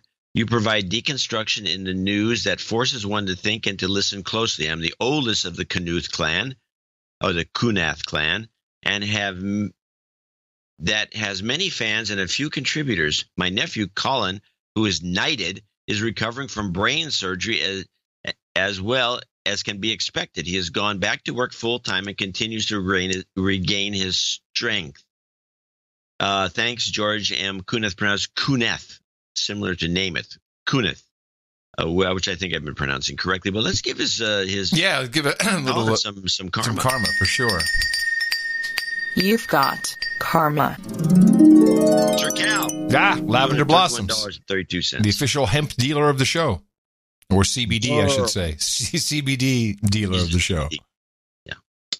Berg, winter's here. Remember to get your amazing lip balm at lavenderblossoms.org. I have to say, I do like the lip balm. There's nothing like putting some CBD lip balm on. Yeah, probably good for you. Mm-hmm. Thanks, guys. Stay healthy, Sir Cal. Please hit me with a Monsanto jingle. Monsanto. Always ready for you. Thank you very much, Sir Cal. Christian Castro in Verona, Wisconsin, 22222. I've been enjoying No Agenda and mental hygiene for over a decade. Please mention Obscuratech, the Obscuratech camera cover decals available at obscuratech.com. That's obscure. Is this basically a sticker sold as technology? Protect your identity with Obscuratech decals. The only way to assure no one is checking you out. By the way, I should mention this. I should take some photos of them. So I bought a set of those stickers, and I swear to God, they're gorgeous. These are available on Amazon. You can just look them up. These look like they look like plates. Power. The little plug-in things where you've got your, what do they call it? You plug in. There's a wall socket. They look like wall sockets. Okay. It looks exactly like a wall socket. It's somewhat dimensional. It's got some shading. And people have been sticking them on the walls in airports. So you go up to stick in your laptop charger, and it's just a sticker. Yeah. Oh, what's the payoff though? Something funny should happen. The payoff is you sitting there cracking up. It's boring in an airport. So, but you could put these stickers on anything, and they're funny. You get about 12 of them for like $5 or something, and it's really worth it. So these Obscuratech, I'm looking at the website. The Obscuratech stickers are interesting. What they are is they're stickers that resemble your camera on your device, even though it's obscuring the actual camera. Oh, it's covering the camera. But it makes it look like it's still there. It's still there. Yeah. That's cool. I usually use gaffer's tape, but I would use one of these. No, this is much nicer than Gaffer's. Yeah. Well, Gaffer's also is gooey and it gets all over everything. Gaffer's is fine. It's a great sticking temporary tape. But if you leave it there too long. No. It goes all sticky and gooey and rotten on you. You don't want that. It's the worst. Don't use Gaffer's tape for anything semi-permanent. This is a piece of advice. All right. Thank you very much, Christian. Thank you for the support. And you want some karma. Interesting, those decals, for sure. You've got karma.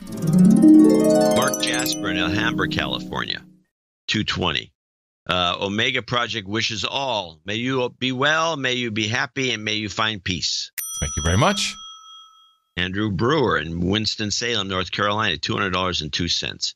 Boner since the 600 episodes, but always propagating the formula and never miss an episode. I hear many North Carolina donors announced high time for a meetup. A de-douching, please. You've been de-douched. Yeah, let's get that started. We have a lot of, there's a tech center in North Carolina is a tech state in an awkward way because IBM had its Winston-Salem, the research triangle in Raleigh was a huge tech center, very competitive.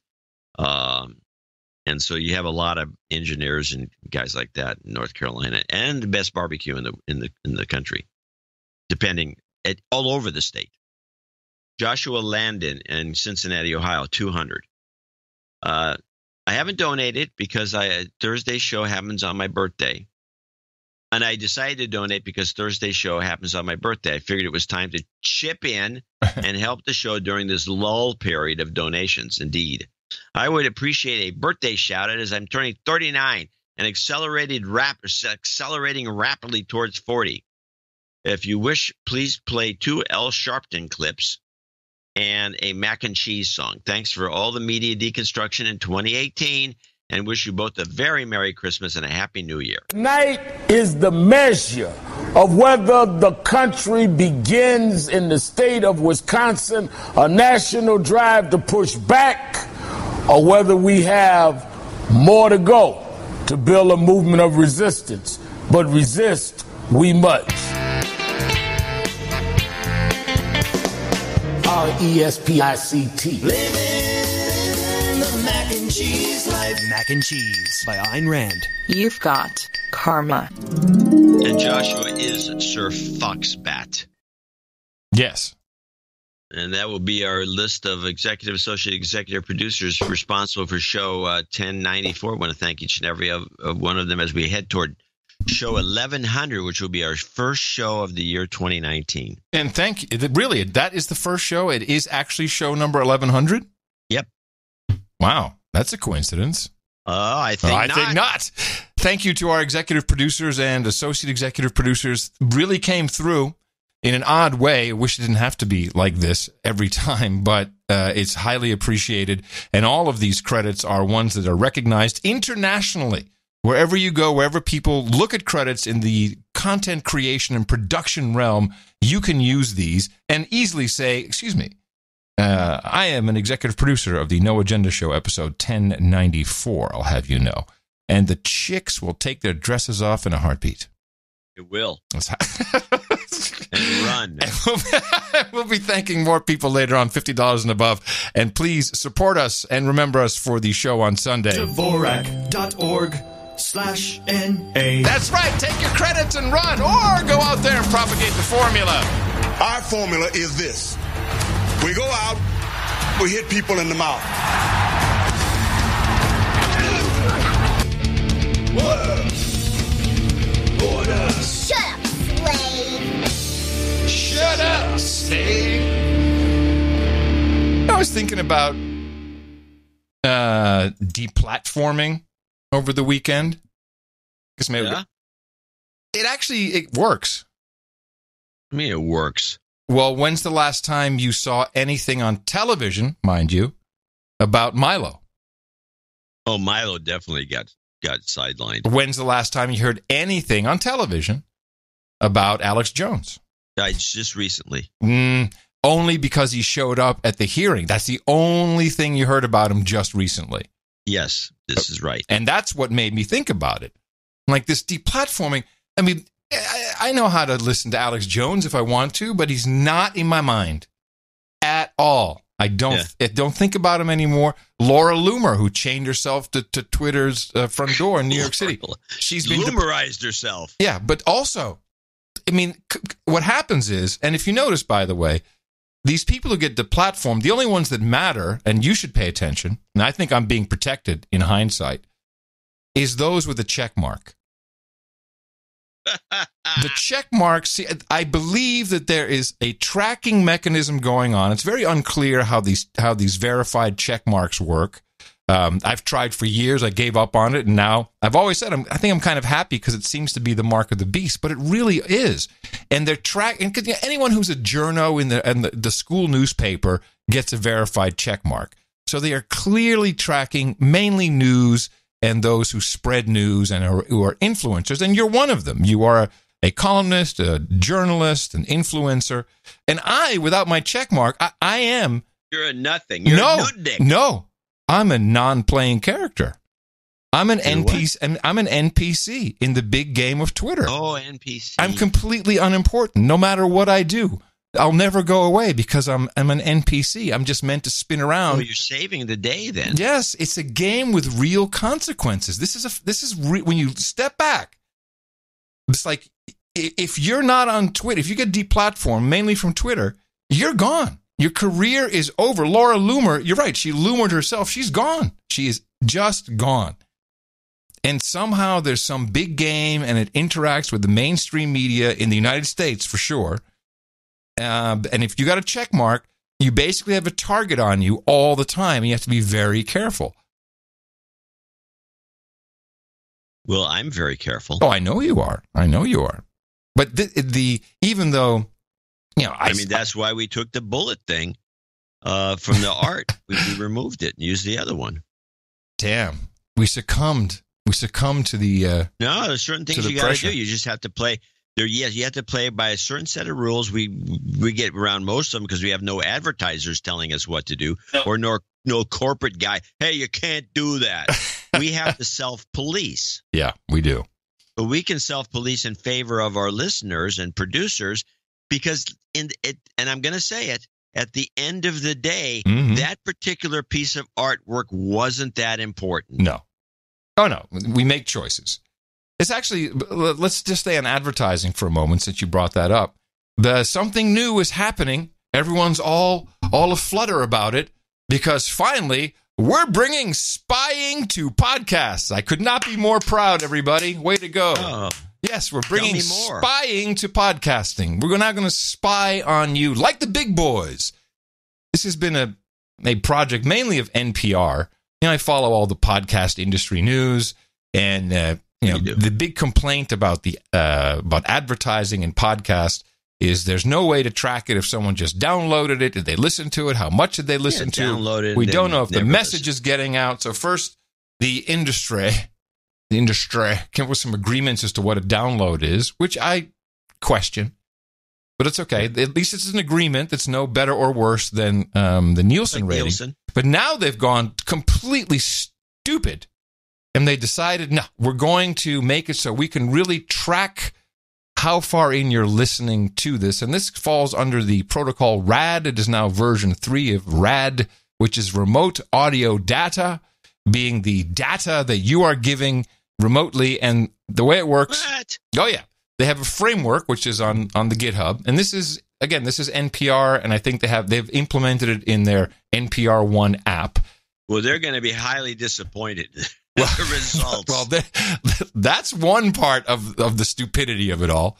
But they also have this idea that here's my framework. Please put it into your podcast player so the industry as a whole can track and see. Because what you really need is two pieces. The production, the MP3 itself, in the ID3 tags where you put in the title and the artwork. And oh, by the way, I noticed that my recording software had defaulted back to only the author who registered the program I use, Hindenburg. So instead of Adam Curry and John C. Dvorak, it just said me. I don't know how long it's been doing that, but someone alerted me to that.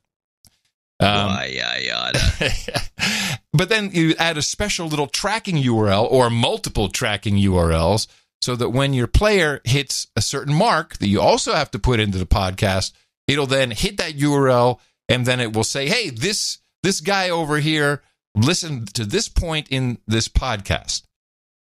And you're going to hear and this is why I pulled these clips. This is the guy who's really on the implementation side. He's not on the content creation side, and he says a lot of things he shouldn't. He is not the guy to communicate this because it sounds like you're just being creepy and spying. And in fact, that's what you're doing. And it's going, as John said, you're going to be very disappointed when you find out how many people are actually listening, and to have the gall to say, we won't know who you are when this takes place is just a lie of epic proportions. That is a lie. There's IP addresses that you can figure it out. You'll know what phone you have. A lot of people. Oh, yeah. This comes from phones. Well, it's like when you have a blog number. You go to the back end of it. It tells you what browser people are using, where they're coming from. No, it'll give you your unique device ID because it's mainly a phone. I mean, all of this stuff is just given to you through the HTTP request itself.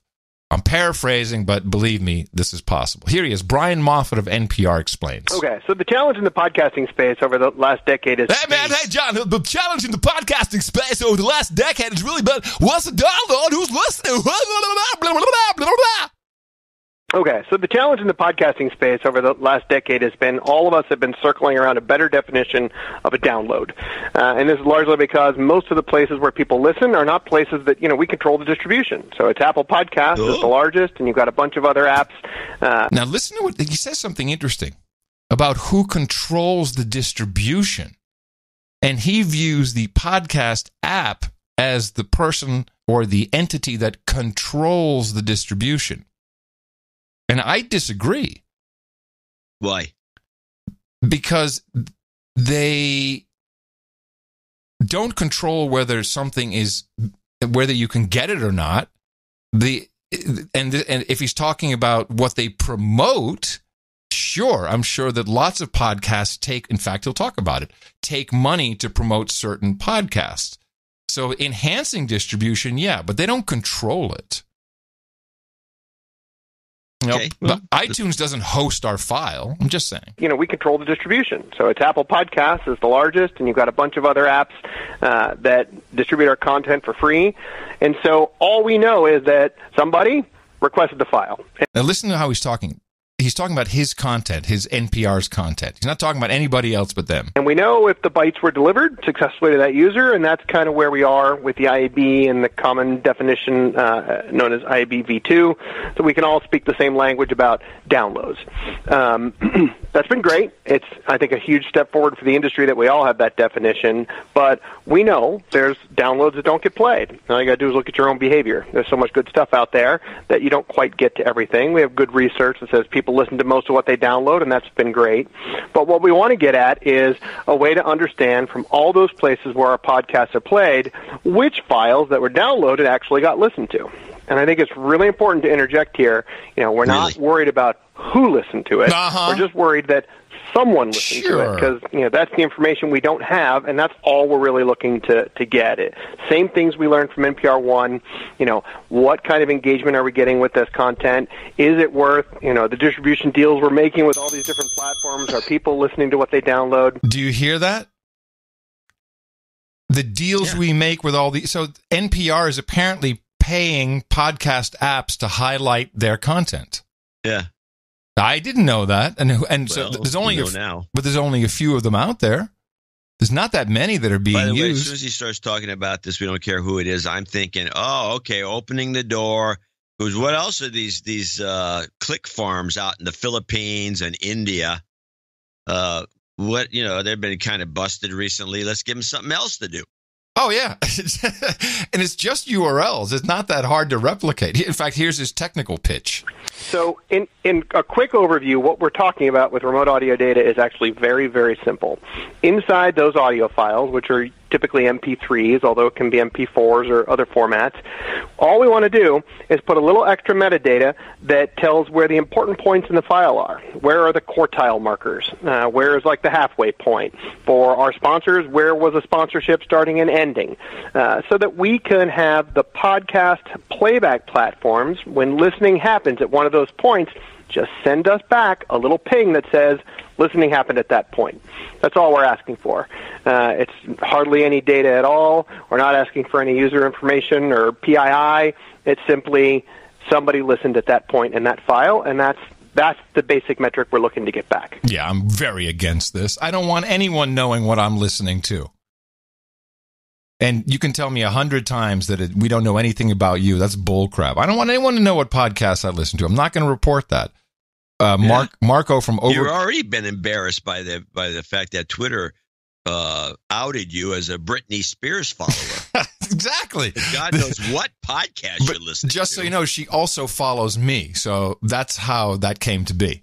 She started following me. I'm like, okay, Brit, no, I'll follow you back. Marco from Overcast, which I think is arguably the second most popular app, has said he's not going to implement it. And that does not seem to be even what is the app that NPR bought? They bought Pocket Cast. They say it's not on their roadmap. So I don't know if this is really going to go anywhere. I sure hope not. This is not right for podcasting. Why? Who cares? If you're not doing anything wrong, what difference does it make if they know you're listening to the Britney Spears podcast? It's the Taylor Swift podcast that I listen to, not Britney. No. Well, that's different. All right. Well, I think that's it. You don't have no more conclusions to make except that you think this is a bad idea. Well, you kind of started to shut me down, so I was done. They never call you up. Oh, why would these they? Reports? No. When's the last time you were called by anyone to make some one-line comment? Of course, they take about 30 lines. They steal one of them. One-line comment about the whole scene, the whole podcasting scene, which happens to be hot right now. I cannot remember. Yeah, because it's been so long ago. Yeah. It's not like they can't get a hold of you. No, I did get something. Although they looked probably on your Twitter account and say, hey, he didn't get it. It's not him. He didn't get a check mark. I did get a written interview request, which I complied with. And I think that was from the UAE, Arab Emirates. I'll have to look it up. It was very detailed. Oh, cool. Yeah, I'll do something like that. No one ever asked me anything. Why would they?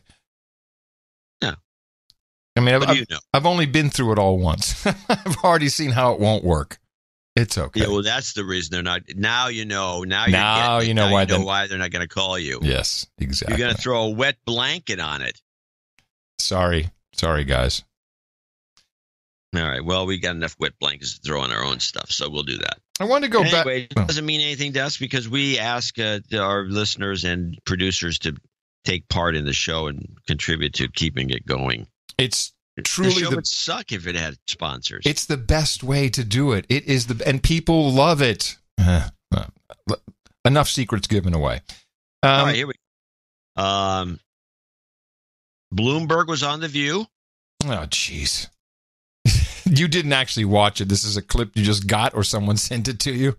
What do you think? Well, you've been very critical of President Trump, and you've been openly weighing a run against him in 2020. I mean, it's pretty open. Yeah. And you started with running the last time. Do you regret that you didn't run the last time? No, I think we found is you cannot win as an independent because the Electoral College requires a majority, not a plurality. And even if I did get a lot of electoral votes, you couldn't possibly win. It would have gone to the House, and the House would then pick the Republican candidate, or if it was next time, pick the Democratic candidate. What is his lie? He's claiming that if you run as an independent, the Electoral College won't recognize you. It's going to go to the House, and he's going on and on with some nonsense. But that's okay.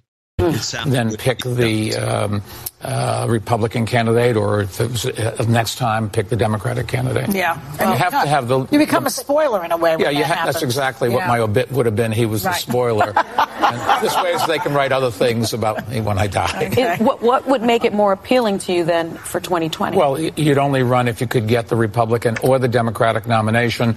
Obviously, the Republican's probably not going to be available, and I don't agree with almost everything they stand for today. So it'd have to be the Democratic nomination. And if you want to run, that's what you'd have to do. And I don't know. I've looked at it, and I've said we'll, beginning of the year, focus on it. No chance ever. He's so boring. You can't put that one back. We need excitement. No one will vote for him. He's delusional. Well, there's that. He's just boring. And of course, if anyone read the essay that was in the last failed newsletter, they will realize that the real problem that the Democrats have is Hillary, and they're not doing everything they can to avoid talking about her, including Maureen Dowd, who came out with a very interesting piece in the New York Times because she hates Hillary. And she says, oh, Bill and Hillary are going on their tour. You have to pay $700 to go listen to them, and the places are dead empty. And then they have a picture. Oh, they're on Groupon. They're even the tickets are on Groupon. Yeah, they're empty. They're failed. Fail. Michelle Obama is selling out internationally. This is the meme. Do we know any of this for a fact? What, Michelle Obama selling out internationally? Or the Clintons not selling out at all?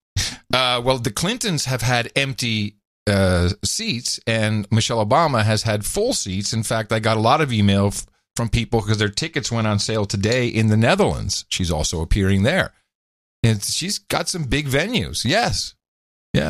Becoming Michelle Obama. Definitely making a point of pushing this meme into the media, trying to get Hillary off the track of running again, because if she does, they've got all kinds of problems.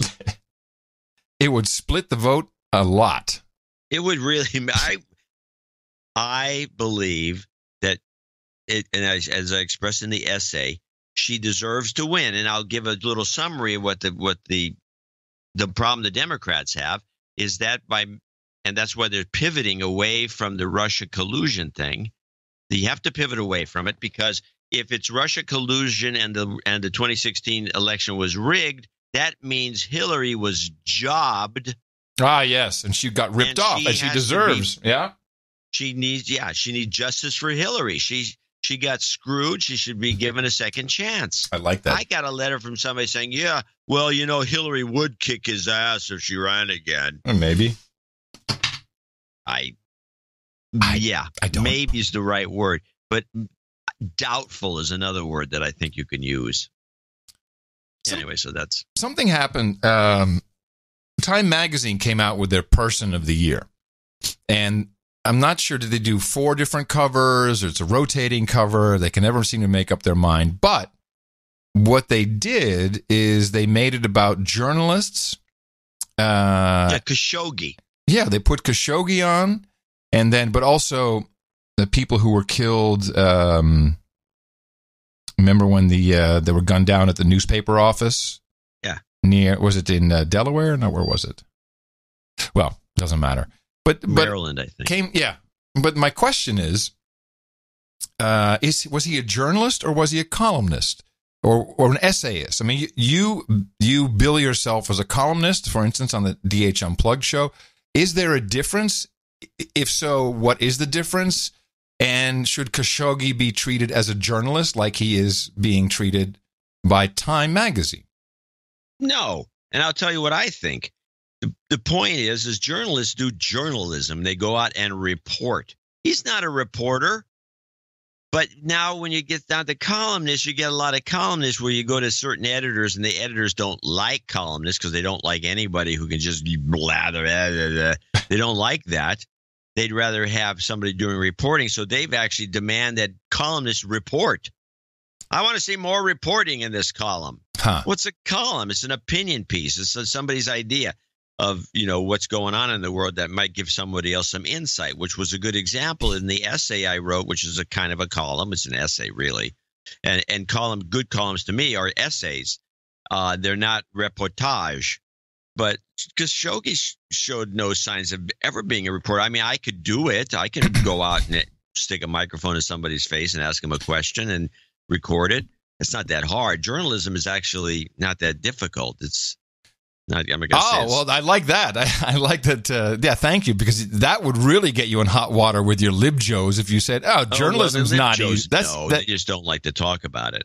Well, the question was posed. But one of my LibJo friends always says, "Hey, why are we talking about this? We're not Hemingway." The question of journalist versus columnist was posed to Professor Chris Chambers, professor of media studies at Georgetown University, and this was on RT. His answer, as you can imagine, differed from what you just said. Okay, Professor, I have to tell you, it's great. Do you think this is a good thing for Time to actually recognize? I think so. I mean, it's about time, because we're entering a very dark time in terms of getting information out there, people relying too much on gossip and innuendo and fake news. And seeing that this is a dangerous profession, and people need to see that, I think. And I think this was a great choice for them. And I don't think it was gimmicky. Gimmicky probably would have been Robert Mueller or somebody like that. I think they took the hard way, for this. I mean, they could have gone with Robert Mueller or somebody like that. They went with this, and I applaud them finally for doing this. Absolutely. Now, to put all of them together, though, I think the question that a lot of us, especially if you were a journalism student and you watched the news, you have to question, is there a difference, though, between being a columnist and a journalist? And is that kind of not necessarily defined amongst these 4 covers? Well, I haven't read the companion piece yet, but I think what my opinion is, they're trying to find a common language that everybody can kind of hook look into and not make these fine distinctions. Now, what I tell my students is that the minute somebody puts a bullet in your head, you're probably a journalist. Because if you're a columnist, I mean, some of the people at the Gazette were columnists. It's presenting information, whatever platform or outlet you use, be it, your opinion and personal essays or going for hard exposés. You're doing something that upsets some very powerful people. And rather than having them debate you on that, they send a group of assassins after you, or they go crazy and walk into your office and blow you away. And I think that once you take a bullet or a knife, I think everybody is pretty much a journalist at that point. Wow. How wrong could you be, John? Once you take a bullet, then all of a sudden you're a journo. Huh. I thought that to be interesting. Now, he really only wrote for the Washington Post for about a year. It wasn't all that long. And Sibel Edmonds, who typically NewsBud, I don't look at what they're doing over there usually, just not enough time in the day. But Sibel Edmonds, when it comes to Turkey, she knows what's going on. And she's been filing for the past 7 or 8 weeks a lot of reports about Khashoggi from Turkey. And she has not done anything final. There's no clips to listen to from her reporting, at least. But she says she feels that this was definitely some kind of operation, but not from the Saudis. She believes it was the Muslim Brotherhood, and mainly from Qatar, because with all these changes with the Saudi royal family, Khashoggi basically chose the wrong side. But he chose the anti-MBS side.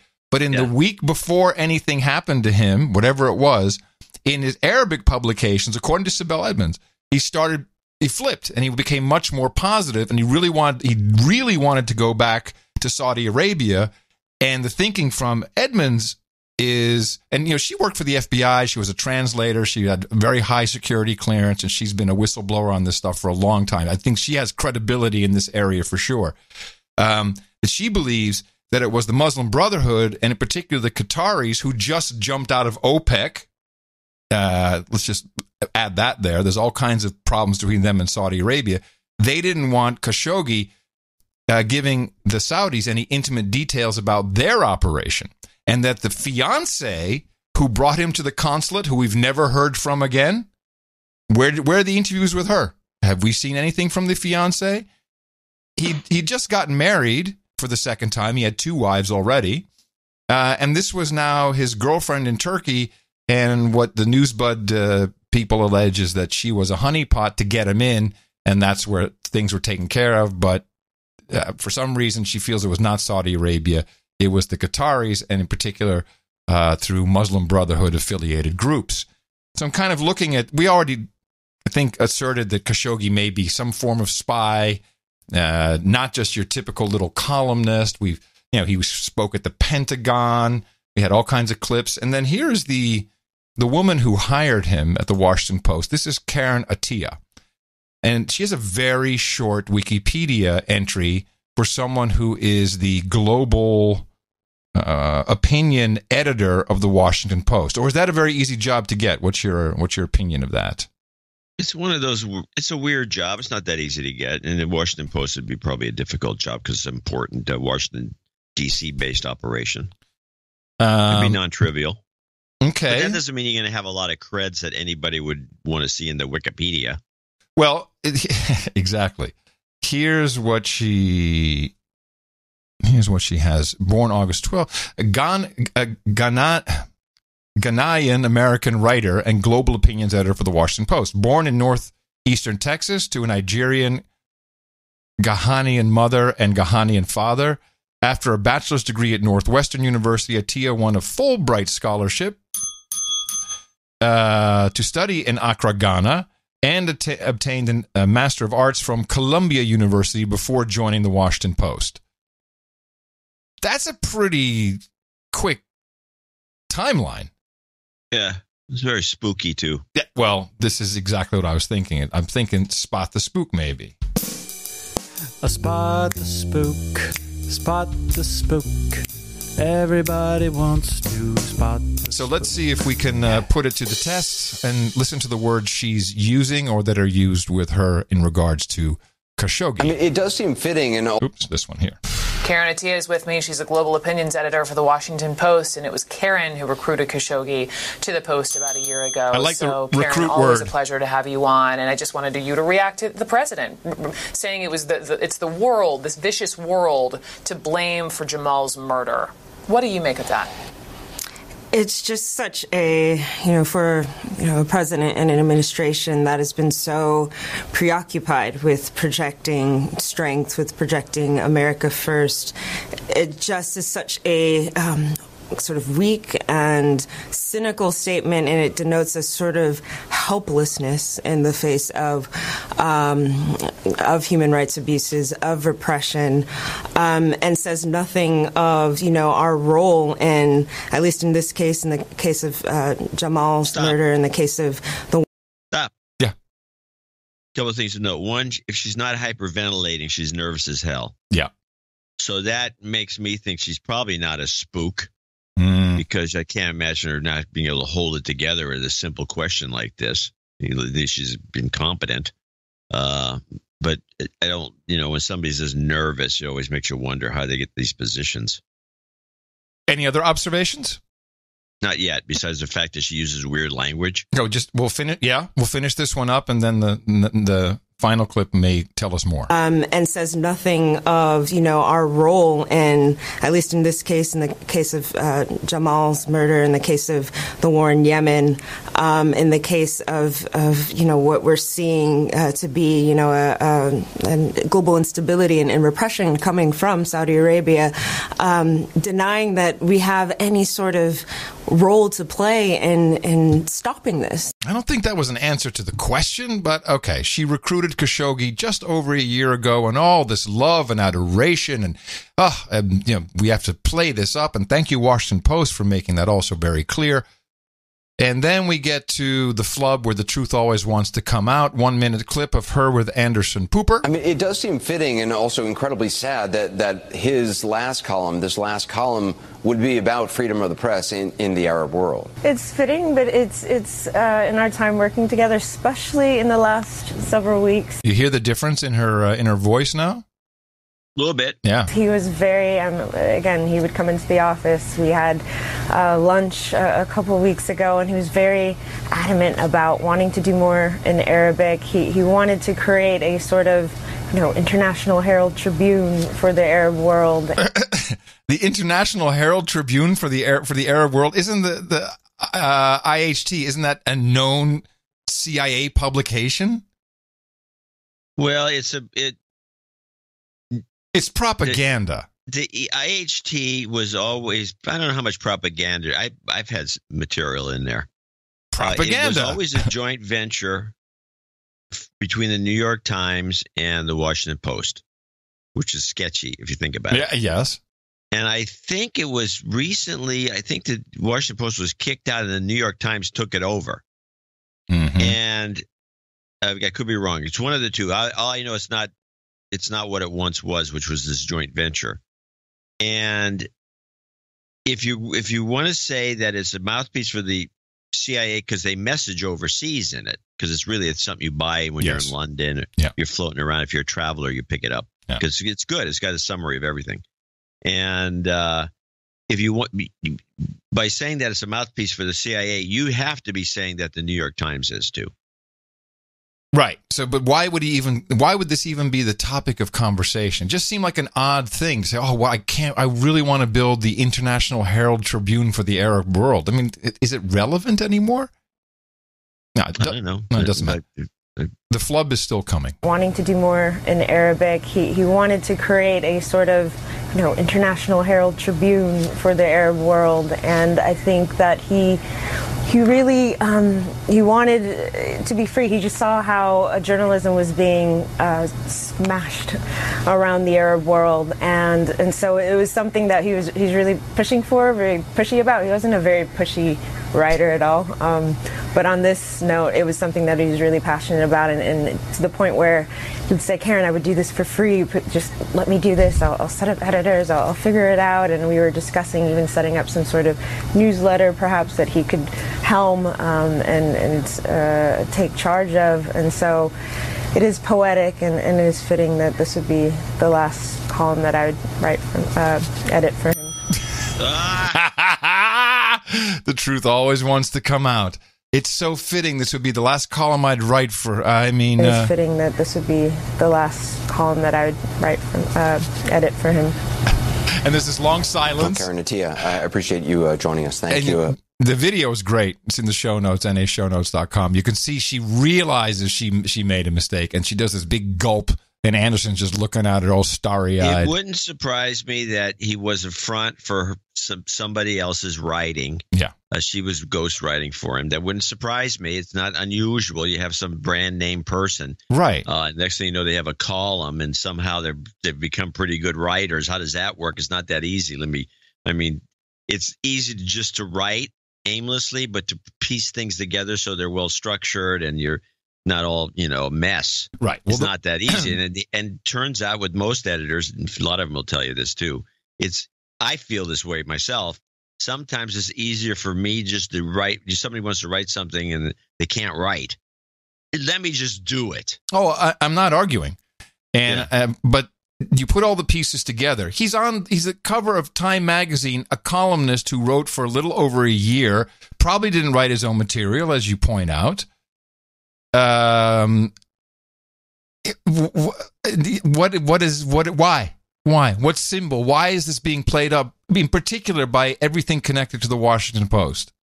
What is the point? I have no idea, but I think that if the first clips that you had are worth considering by not clips, but the discussion of that woman who's the investigative reporter with creds. Yeah. That this was an operation. Because, MBS did arrest, have most of these people. And the only time that we've heard that, they're all associated with him. Yeah. Well, we got that from our news sources, and it could be bullcrap. I've never heard it from him. No. And they're probably going to be executed. Now, the question that comes to mind immediately is, how does the Muslim Brotherhood get inside the consulate the way they did, and then grab this guy and kill him without the consulate being implicit, which is possible because the Muslim Brotherhood is they're everywhere. They're everywhere in this a subversive operation. Well, we've only heard a story. And the story... we don't know anything. Right, but Trudeau, back to the interview with Trudeau, was asked about this, and just listen how the story is now fact. I want to move to another thing that happened at the G20, when you took some time to meet with the Saudi prince, the Saudi crown prince, MBS. Did you realize he had met with the Saudi prince? What an outrage. I can't believe. Did he shake his hand? This is an outrage. He raised the issue of Raif Badawi, his sister, Jamal Khashoggi, and the war in Yemen. How does a leader respond to another leader coming up to him and saying, listen, we have some problems here? How does he respond to that? Assuming that he did that. Well, I think that very much depends on the way things are phrased. And my frame in all cases on the world stage is Canada wants to be helpful in moving us towards a better place as a planet. It's never a situation of imagining that we can stand there and tell another country what to do or how to do it. It's saying, look, it would be great if you were to do this, and we could be helpful in moving forward in a constructive way. How do you say to the Crown Prince, we're pretty sure you were involved in the killing of an innocent journalist? Oh, we say we need better answers on that. We need better accountability. The killing of a journalist is something that is extremely serious to Canadians, to me. And his response to you saying that, with you knowing full well what you know about the intelligence behind it? Oh, wait a minute. Apparently he's been read into this report that never was published, and the CIA denies. That's what she said. To me, That's what she And his said. response to you saying that, with you knowing full well what you know about the intelligence behind it? His response is, look, we're happy to continue to work and get more information and more proof. And if you have proof or information, continue to provide it. So that's exactly what And do we're you doing. roll your eyes at that point? Being a leader on the world stage involves having an ability to engage with all types of people without letting personal feelings overtake one's involuntary movements. Yeah, you know why? He's, involuntary movement. He's full of crap. The reason why he's not doing anything is because of the arms deal that Scandinavia has with Saudi Arabia. Oh, maybe we should put some pressure on President Trudeau. Prime Minister. What is he? Well, I'm sure that reporter asked him that immediately. Yes, she did actually. You said you also made it clear to the Crown Prince that Canada stands up for human rights. How can you say that to him, knowing that we are still selling those light armored vehicles? Is there not a contradiction in that? This is a question that comes up not just in regards to... Now, I'm just trying to wrap my head around this question. So Canada stands for human rights. I think what she means is, because we stand for human rights, we won't allow any business dealings with Saudi Arabia because they killed a journalist. But the actual business dealing is about weaponry that helps kill people. So where is the human rights in this? I can't put my head around the whole concept. Yeah, it is funny. It's an ironic, you said you also made question. This is the definition of irony right here. Made it clear to the Crown Prince that Canada stands up for human rights. How can you say that to him, knowing that we are still selling those light armored vehicles? Is there not a contradiction in that? This is a question that comes up not just in regards to Saudi Arabia, but in regards to a broad array of countries that have different levels of defense of human rights than Canadians have and Canadians expect. We try to look for constructive ways to have relationships that lead us to being able to be very frank on human rights, while at the same time look for a way where you're not, sort of shaking your fist at someone and saying, you've got to change, in an expectation. Yet, please, everyone yell and scream that the United States does have to act that way. What a douche. But that alone will have them change. Is the contract impossible to break? There are reflections ongoing around. Can we break the contract? Oh, there's reflections going around. Don't lie. So just so I'm clear, though, the contract could be broken. It's possible. As I highlighted, the contract has particular provisions both for confidentiality and around significant penalties in the billions of dollars. And it was a contract that was signed by the previous government, and we are looking at it. Obviously. Yeah, in other words, we're not going to be stupid. We're not going to call for end to arms sales like the idiots in America, in the United States. That would be stupid. No, we're just going to keep selling it. Very good. And, of course, we have the question about the tape.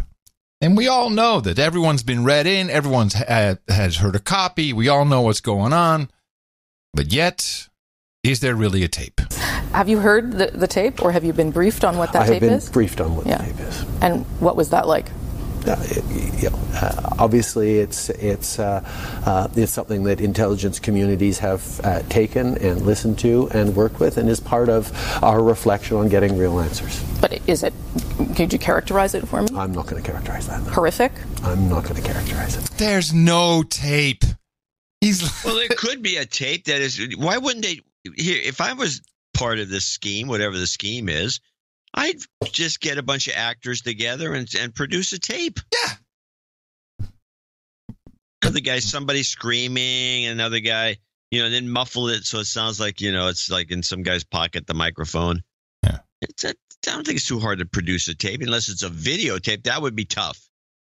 Well, where's the videotape? You know what there is? There's nothing. There's nothing. At the very beginning, they said there was a video. There's not even a body. We don't even have a body.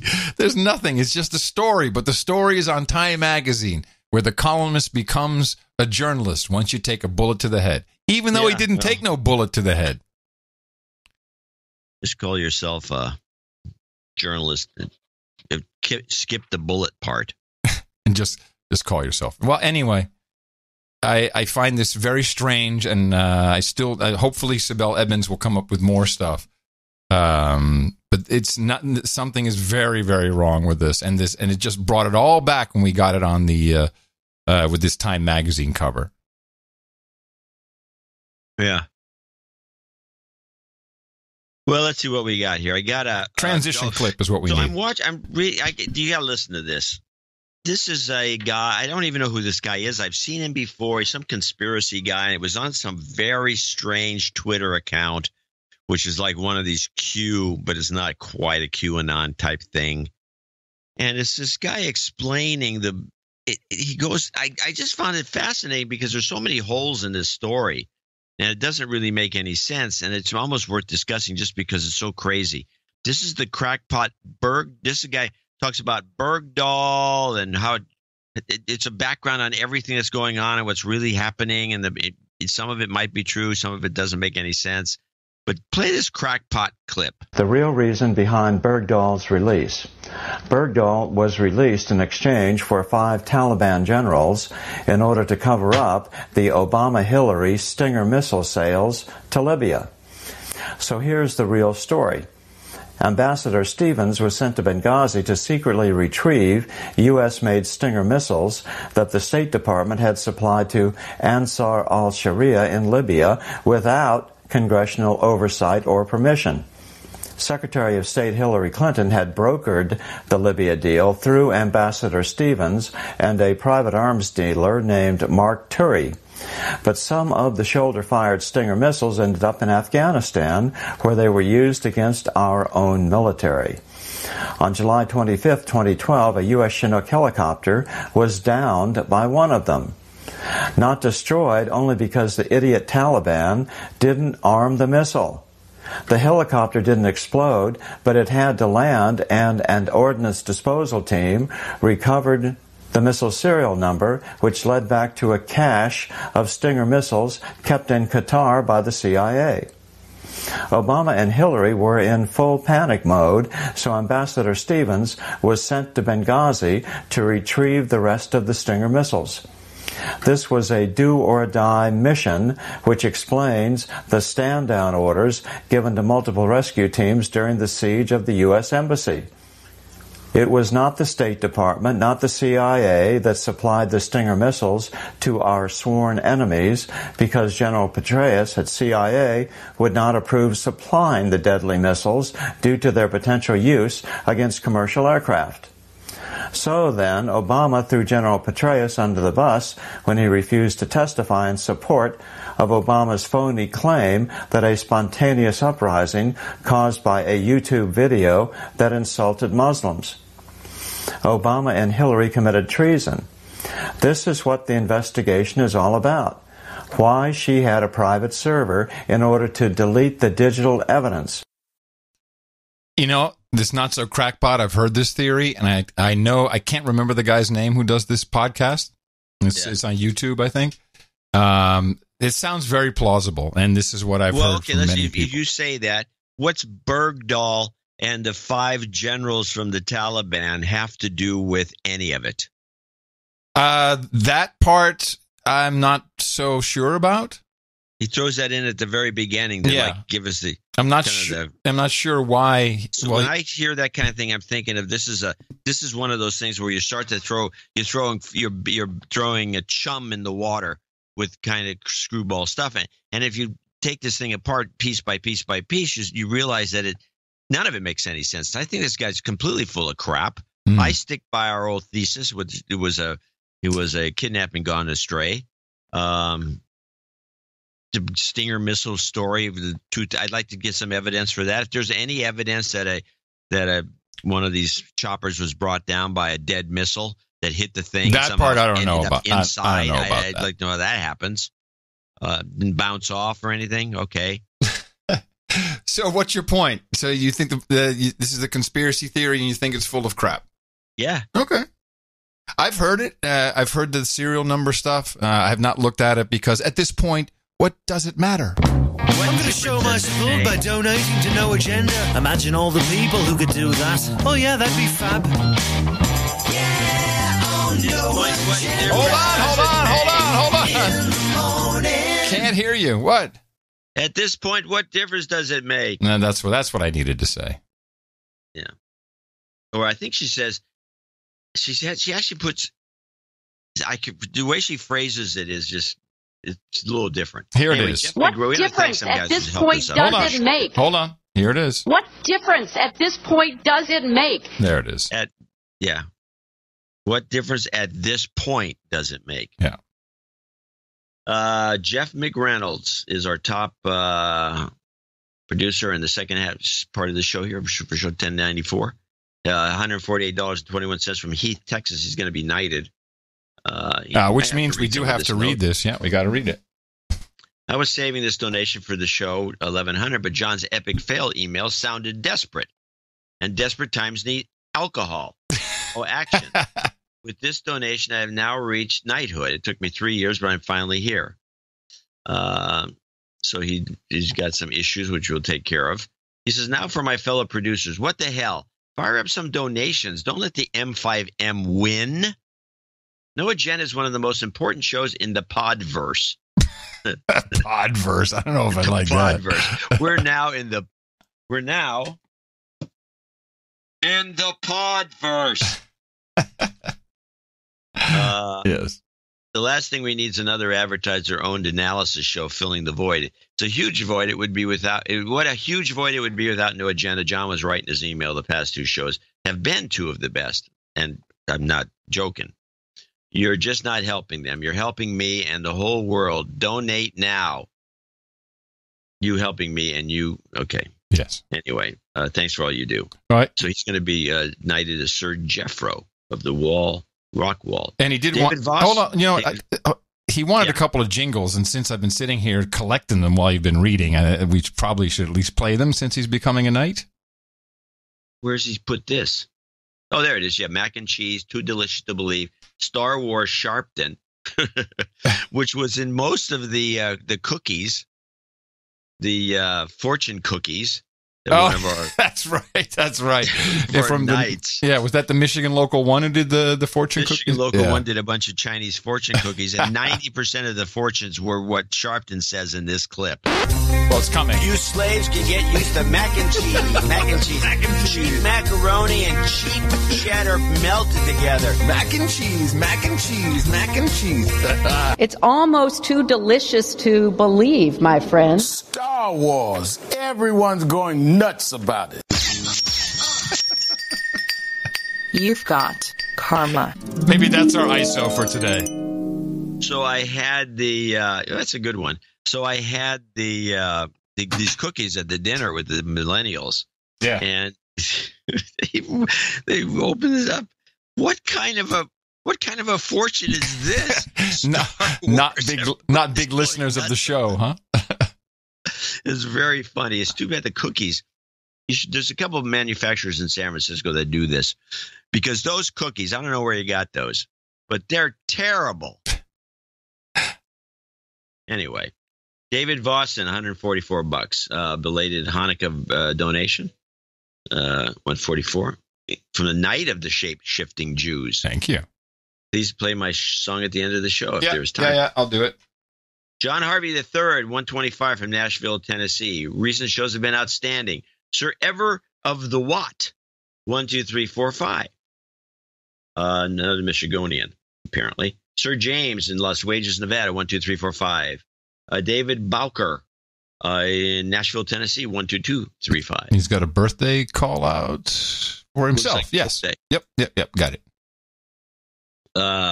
Sir Vito, the Mountain Wop in Evergreen, Colorado, 111.73. Merry Christmas. Robert Marsh, 111.11. Hope this drunk donation helps. I don't know what Robert Marsh that is. Laura Wilson in Sammamish, Washington, 111.11. Sir Schwartz in someplace, Langfeld, Denmark, or I don't know what, I can't see because it's a bunch of characters. Mm-hmm. Lang something. Langlauf. Langlauf? I have no idea. Langley. Sir Brian Watson of the Grove in Sugar Grove, Illinois, 109.40. Anticipation of an outstanding show, 1094. You got it. Sir Milkman 10101. Sir Sean Moyock, North Carolina. Moyock, North Carolina. Really? 100. Andrew Murray, Playa del Rey, California. 100. Randy Carson in Pahrump, Nevada. 100. The whole area where there's lots of whorehouses, or used to be. Woohoo! Dan Homer, how would I know? Dan Homer in East Lansing, Michigan.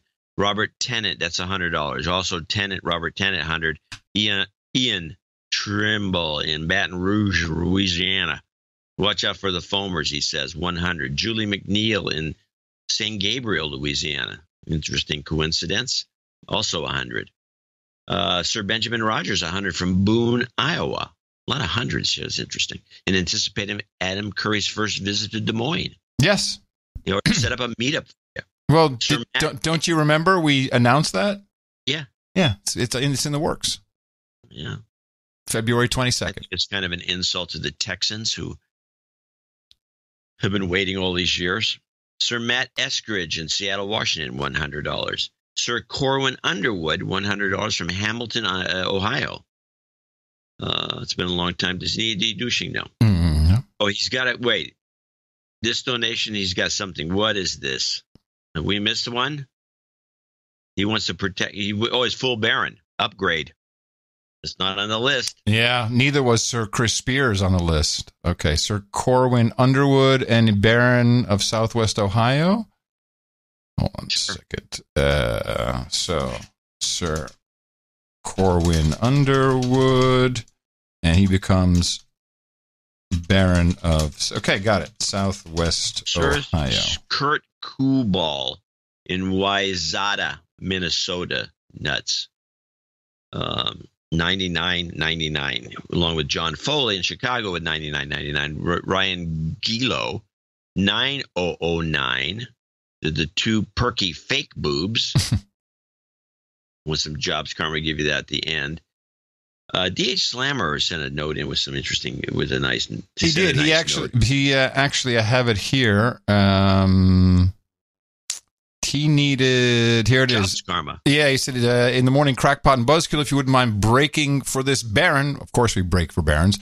Unfortunately, emergency jobs karma is in order. If you could see clear to administer an on-the-spot jobs karma in the second donation segment, where my jingle requests usually do not get played, for my 9009 two perky boobs donation, that would be appreciated. Of course we can do that. Jobs, jobs, jobs, and jobs. Let's vote for jobs. You've got karma. John Clegg in Sunset Beach. 8888. Patrick Brandon, Bakersfield, 8686. Anthony Coble in Bismarck, North Dakota, 8008. Jeffrey Schwab, 8008. Nicholas Black, 8008. Jackson Butler, Levelland, Texas, 8008. He needs some jobs karma. You get that at the end. Craig Porter, Council Bluffs, Iowa. He should be at the meetup. Herb Lamb, 8008, up there somewhere. Elias, and it's Sir Herb Lamb, by the way. Sir Herb. Mm-hmm. Elias Kakesh, 8008. Can't go wrong with boobs, he mentions. Ryan Quick, 7733.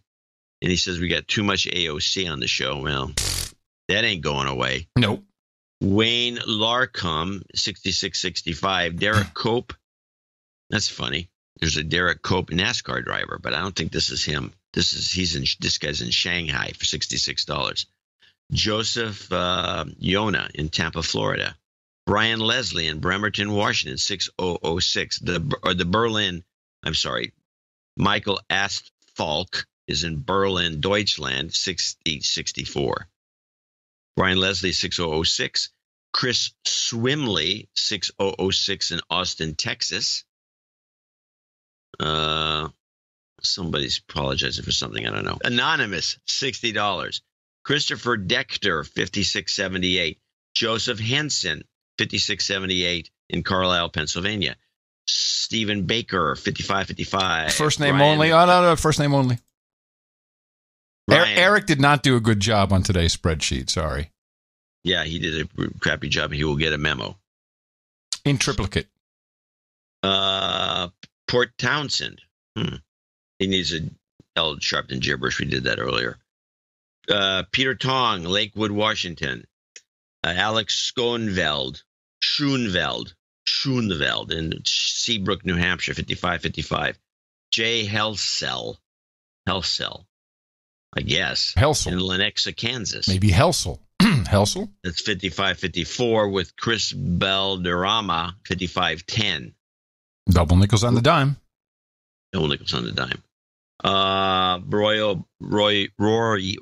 Buzka in Novi, Michigan, and he's got a note for us to read privately. Philip Veenstra, 5510. Jamie Graham, 5335. Chris Worth, Aurora, Colorado, 5280. Deron Christie, Spokane, Washington. Richard Adams, 51. Parts unknown. Just like my wife, you deserve better.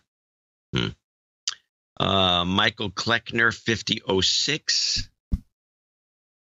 Anonymous. Now, wait a minute. Michael Kleckner, ITM, with this donation, I have reached No Agenda Knighthood. Please knight me Sir Mike of Ewing. And he is Kilo Delta 2, Fox Delta X-Ray, 73s. 73s. Kilo 5, Alpha Charlie on the JS8 call. The what? On the JS8 call. Oh. That's the new protocol, baby. All the kids are doing it. JS8 call. All the kids are doing it. It's a derivative of the FT8 protocol. Yeah. Anonymous, 5001. I'll see you there for a little QSO, John. Yeah, I did do that. I'm going to design your card. Robert Bruckner. These are all $50 donors, name and location. Robert Bruckner, location unknown. Kimberly Redmond in Toronto. Jeffrey Chadwick in Ogden, Utah.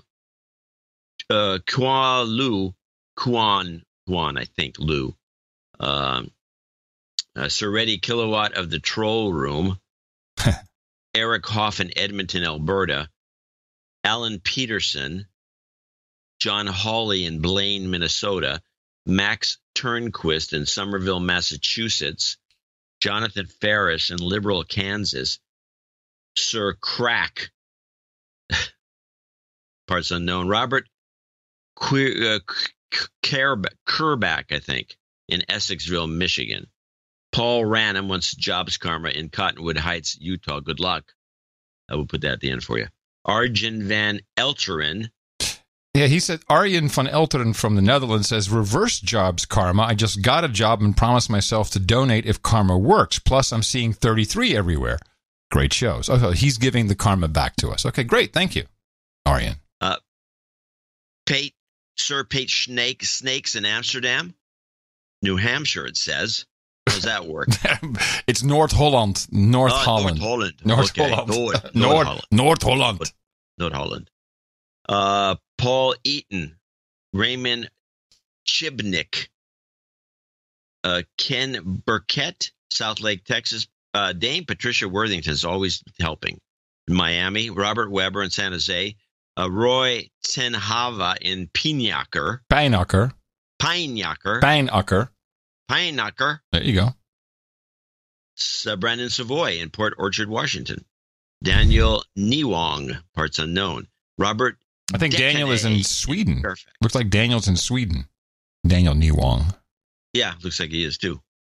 Mark Johnson in Aurora, Colorado. Brett Yo in Catonsville, Maryland. Jason Clegg in San Diego, California. And wrapping up, we got Raleigh Hawk in Anna, Illinois. That's Sir Lyman of the Net. Oh, Sir Lyman of the Net. That's right. He's Sir Lyman of the Net. Yep. Sir Richard Gardner, which we know where he's from, but it's not on here. And then Zachary Hanslick in Jameson, Pennsylvania. Keep doing what you're doing. I think you all said Dvorak guilted me into this. Good. Well, these 50s are really nice. Thank you very much. And I think that's an appropriate value for value consideration when you think about going to the movies with two people, popcorn and a drink. And before you know it, it's $50. You only get an hour and a half in a dark room with a bunch of smelly people. Maybe you have a nice date. We can't really give you any of that. But look at the content you're getting. You're getting almost 3 hours here at the No Agenda Show, and that's all we ask for, is that you consider what is it worth to you, and that's how our value for value system works, and we really appreciate it. Also, everyone who came in under $50, either to be anonymous or you're on one of our programs, those are the ones that eventually will have a nice base for us. It takes a long time to build up a base with 11, 11, and 33s, but we really appreciate it. And as you'll see, there are also people who make it to knighthood easily, although it takes them 10 years, but they had no problem doing it and are very happy, and I think we're knighting a couple of them today. Also, some notes. Got another emergency jobs karma from Sir Peep Slayer. Could really use it. Be sure to tell the douchebags out there they need to chip in or go piss up a rope. Okay? We'll do that in a moment. Meetup. No. Do it immediately. Jobs, jobs, and jobs. Let's vote for jobs. Well, there you go. You've got karma. We did the karma immediately. Meetup. Sir Will Code for Coffee, a knight, obviously, proud producer. He says, would you mind announcing a meetup? Levi Braderland and I are trying to arrange in Edmonton, Alberta, January 19th. Ooh. That's interesting. Is it really cold in Alberta? Oh, are you nuts? But can we I was in Alberta once in July and it was snowing. Tina has some days that she's carrying over into January, and we're looking for some. Well, the 19th. It may not be the 19th might not work. The 19th of January in Alberta. That's where I want to go. By the way, I've been to Alberta a number of times, and I think it's one of the cutest little towns in Canada. It's not like, a spectacular beauty like Victoria, which is something to see, or even Ottawa. It's quite nice. It's kind of grimy in a funny kind of Midwestern way, and they have a lot of underground stuff going on. But there's something quaint and nice about Edmonton. I've always liked Edmonton. Well, it's scheduled for the 19th. Interested producers can get in touch with Levi San or Will Code for Coffee on Twitter, or No Agenda Social, or the discussion on meetup.com. That's where I would suggest you go. And Mimi will jump in as well. Then we have from Sir Ladyfingers, Baron of the Miami Valley, a peerage dispute. Adam, I discovered that my protectorate of the Miami Valley has been threatened during the latest executive/associate executive producer segment. Corwin Underwood of Hamilton has staked all of Southwest Ohio. How can I idly stand by when one of my subjects seeks to supplant me? Please redress this alarming situation. I'm willing to need some documentation. I need some notes on this from both parties involved, and I'll make a decision on behalf of the Peerage Committee. And all decisions by the Peerage... do it with alacrity. And all decisions by the Peerage Committee are final. Yes. And cannot be disputed. Very much like... disputed. They can be changed, but they can't be disputed. Can't be disputed. Well, thank you all very much. And as we had some requests for some F-Cancer and some jobs, let's do them both right now. Jobs, jobs, jobs, and jobs. Let's vote for jobs. You've got karma. It's your birthday. And we always like to wrap up our donation segment with a look at the birthday calendar. For today, we have on the list for December 13, 2018, Joshua Landon turns 39 today. Sir Code Monkey says happy birthday to his brother Zach Zeisler. He'll be celebrating tomorrow on the 14th. So will Sir Chris Spears. Jeffrey Hadwick will celebrate on the 16th. And David Bowker, his birthday will be on the 22nd of December. We say happy birthday from everybody here at the best podcast in the universe. And we got one sword here. If we can get your sword, we got some. There we go. We've got 1, 2, 3. No, yes, 3 knights. So on the stage, please, Stephen Taylor, Lindsay Adams, and Jeff McReynolds. Gentlemen, you all three today join us here at the round table of the No Agenda Knights and Dames, and I'm very proud to pronounce the Kate V, Sir One Guy, Sir Reginald of Peppy T, and Sir Jeffro of the Rock Wall. For you, gentlemen, we have the requisite hookers and blow. We got Rent Boys and Chardonnay. We've got cookies and vodka. We got Pog and Poi, pinball and power chords, goat chops and goat milk, Polish potato vodka, brown cheese and aquavit and smallhove, pepperoni rolls and pale ales, breast milk and pablum, ginger ale and gerbils, bong hits and bourbon, Rubenesque women and rosé, and we've got mutton and mead. All of that can be obtained at noagendanation.com/rings. Please head over there. And give Eric the Shill your dimensions. We will get that off to you as soon as possible. And when you get it in, tweet out a picture. We really like seeing that and get everyone all excited about your joining our round table. And thank you all who supported episode 1094 of the No Agenda Show. And, well, I got one here. This doesn't get a lot of play anywhere, but this is like a disgusting story.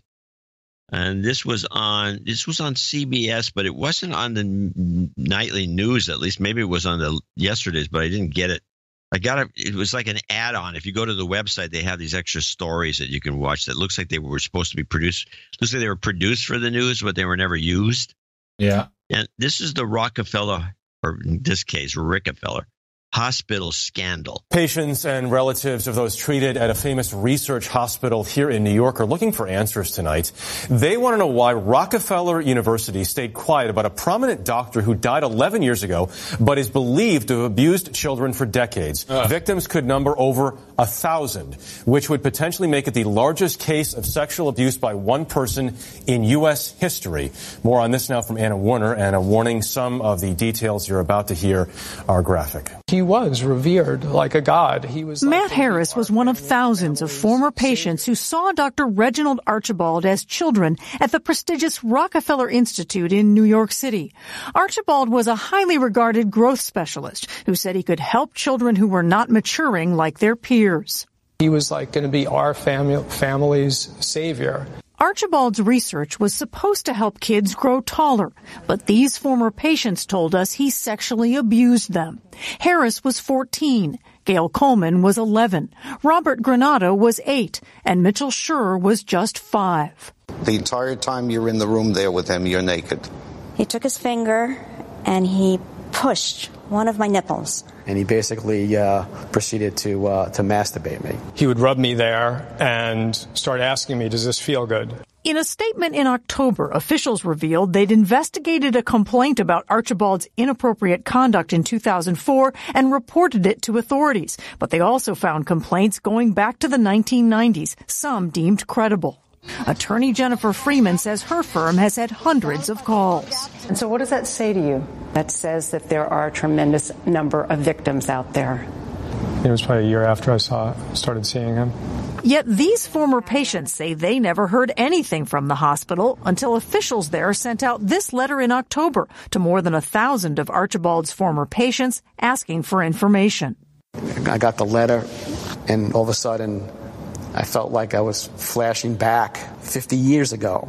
It was burned in my brain, what he did to me. What do you make of the hospital's statements? I'm outraged.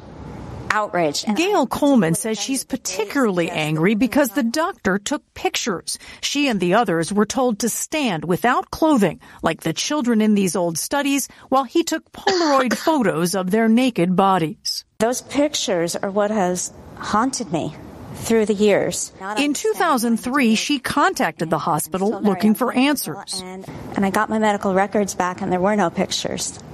And that tells me they weren't for medical research, they were for him. When something like this happens to you, you're kind of robbed of hope, robbed of, trusting people, trusting institutions, trusting humanity. They had to know something was going on. So if the hospital comes out and says, well, nobody inside our hospital knew what he was doing. I don't believe it. I can't believe that. The hospital has to take some responsibility for this. Oh, my God. This bums me out. This is almost like the clip we had on the last show with the transgendering children. Yeah. Well, the thing is, I'm with these people who say that somebody had to know something. This is bull crap. This is like the Jimmy Savile thing. Yeah, and where is this guy right now? Dead. Oh. Huh. Just like Jimmy Savile.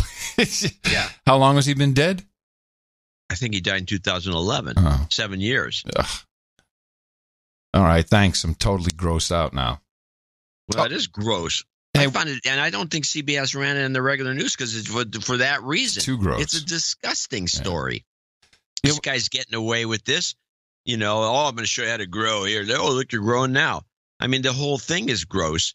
And it's like, Nobody's noticing. There's been complaints and nobody pays attention to it. I don't know. I did get just speaking of. You get called out pedophiles from guy playing Santa Claus at Macy's. Yeah. So what's your point? Well, the thing is, how about going after the real pedophiles, not the Santa, but this guy? Well, he's dead.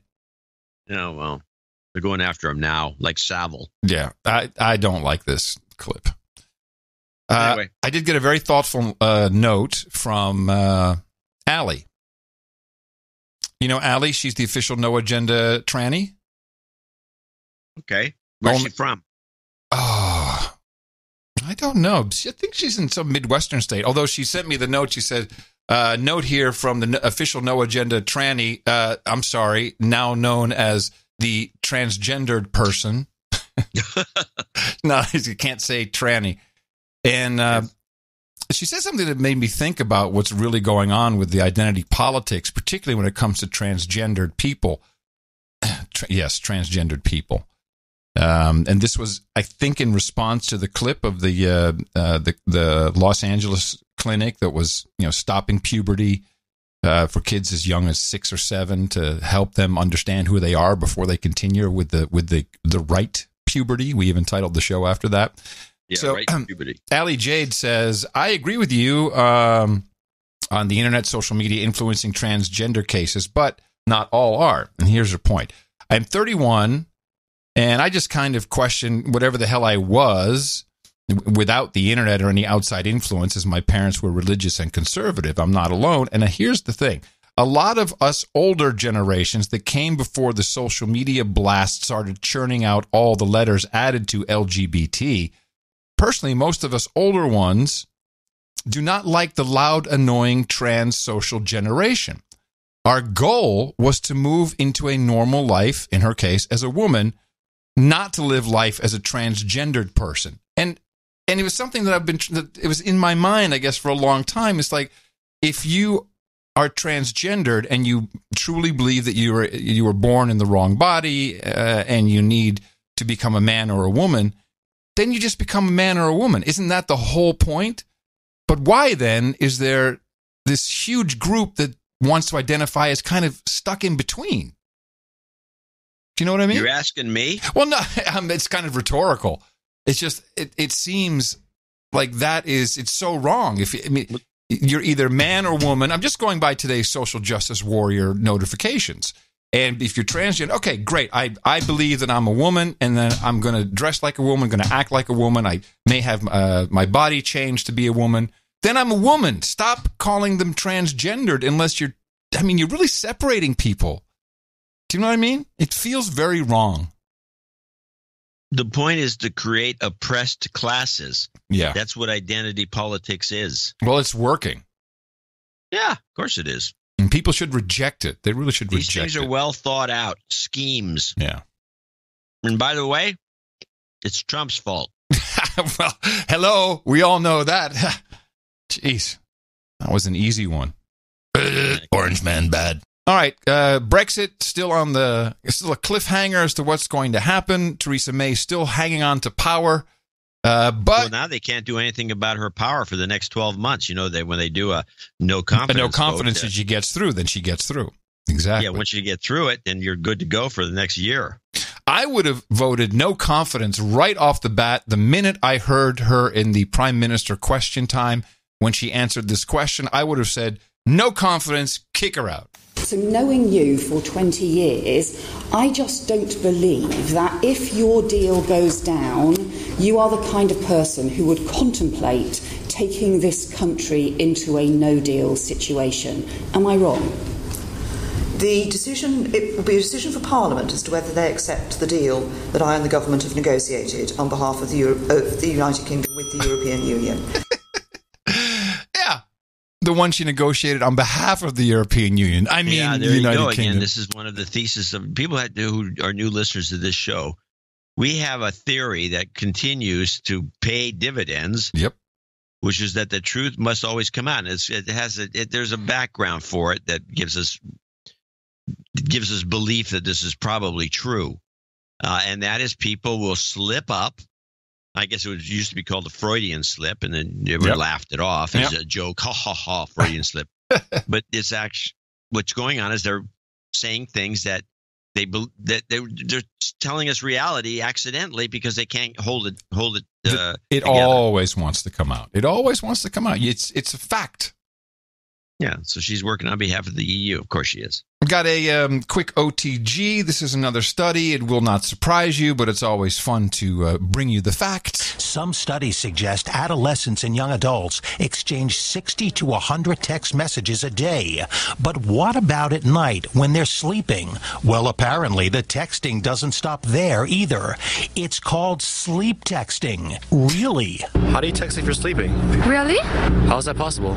A new study from a Villanova College of Nursing professor says a growing number of college students are texting friends in the wee hours of the night with no recollection of having done so. More than 25% of the kids surveyed said they texted in their sleep. 72% of them say they don't remember doing it. People have gotten used to sleeping next to their devices. So subconsciously, people are falling off to sleep, and there may be some angst about communicating with someone and trying to get a message to someone. And they're reaching for the phone and communicating in this kind of altered state of consciousness. The problem here, say experts, is that sleep texting causes interrupted sleep, which can affect someone mentally, physically, and more. It affects you emotionally because people become more anxious and more depressed when they haven't had enough sleep. And now sleep texting appears to be more frequent. The solution, say experts, ditch the phone and the electronics, get them out of the bedroom, and give your brain the rest it needs.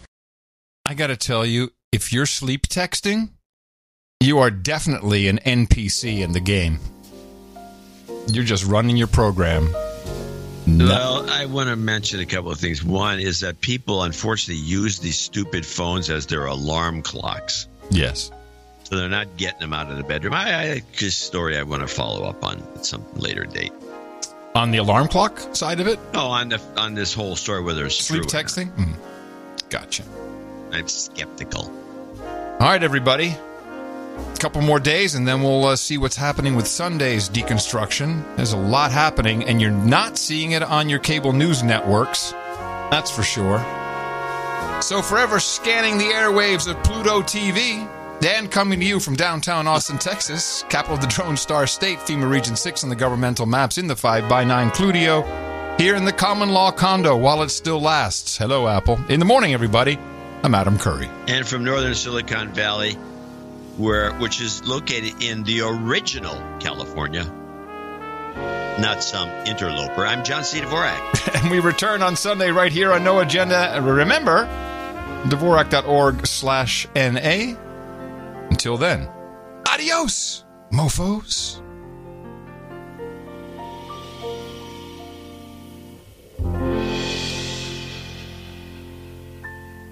Donate to a No Agenda. They give us shows week after week. Donate to a No Agenda. It's a show that's really unique. Donate to a No Agenda. Listen to John and Adam speak. Donate to a No Agenda. Science is turning into a clique. Nancy Pelosi, Chuck Schumer, Trump, and a speechless Mike Pence.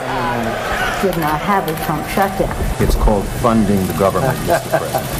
We have terrorists. We caught 10 terrorists over the last very short period of time. 10.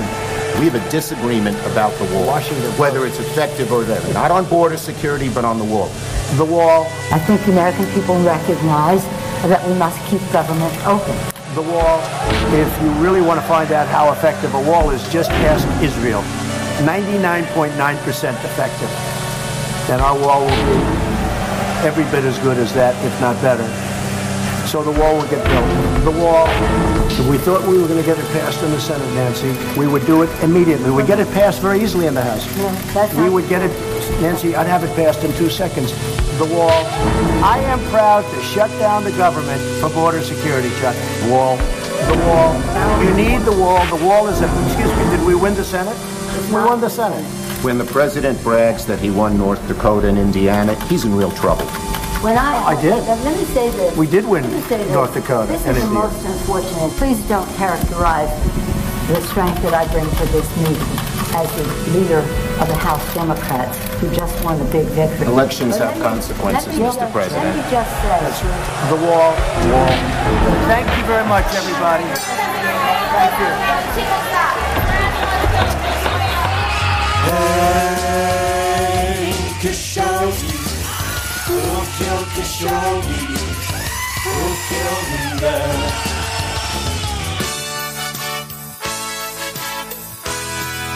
Roll up for the magical shape-shifting Jews. Step right this way. Roll up for the shape-shifting Jews. Roll up, the magical shape-shifting Jews. Roll up, a little illustration. The magical shape-shifting Jews. Roll up, it's such an aggravation. The magical shape-shifting Jews. The best podcast in the universe. Mofo. Dvorak.org/NA. Just remarkable.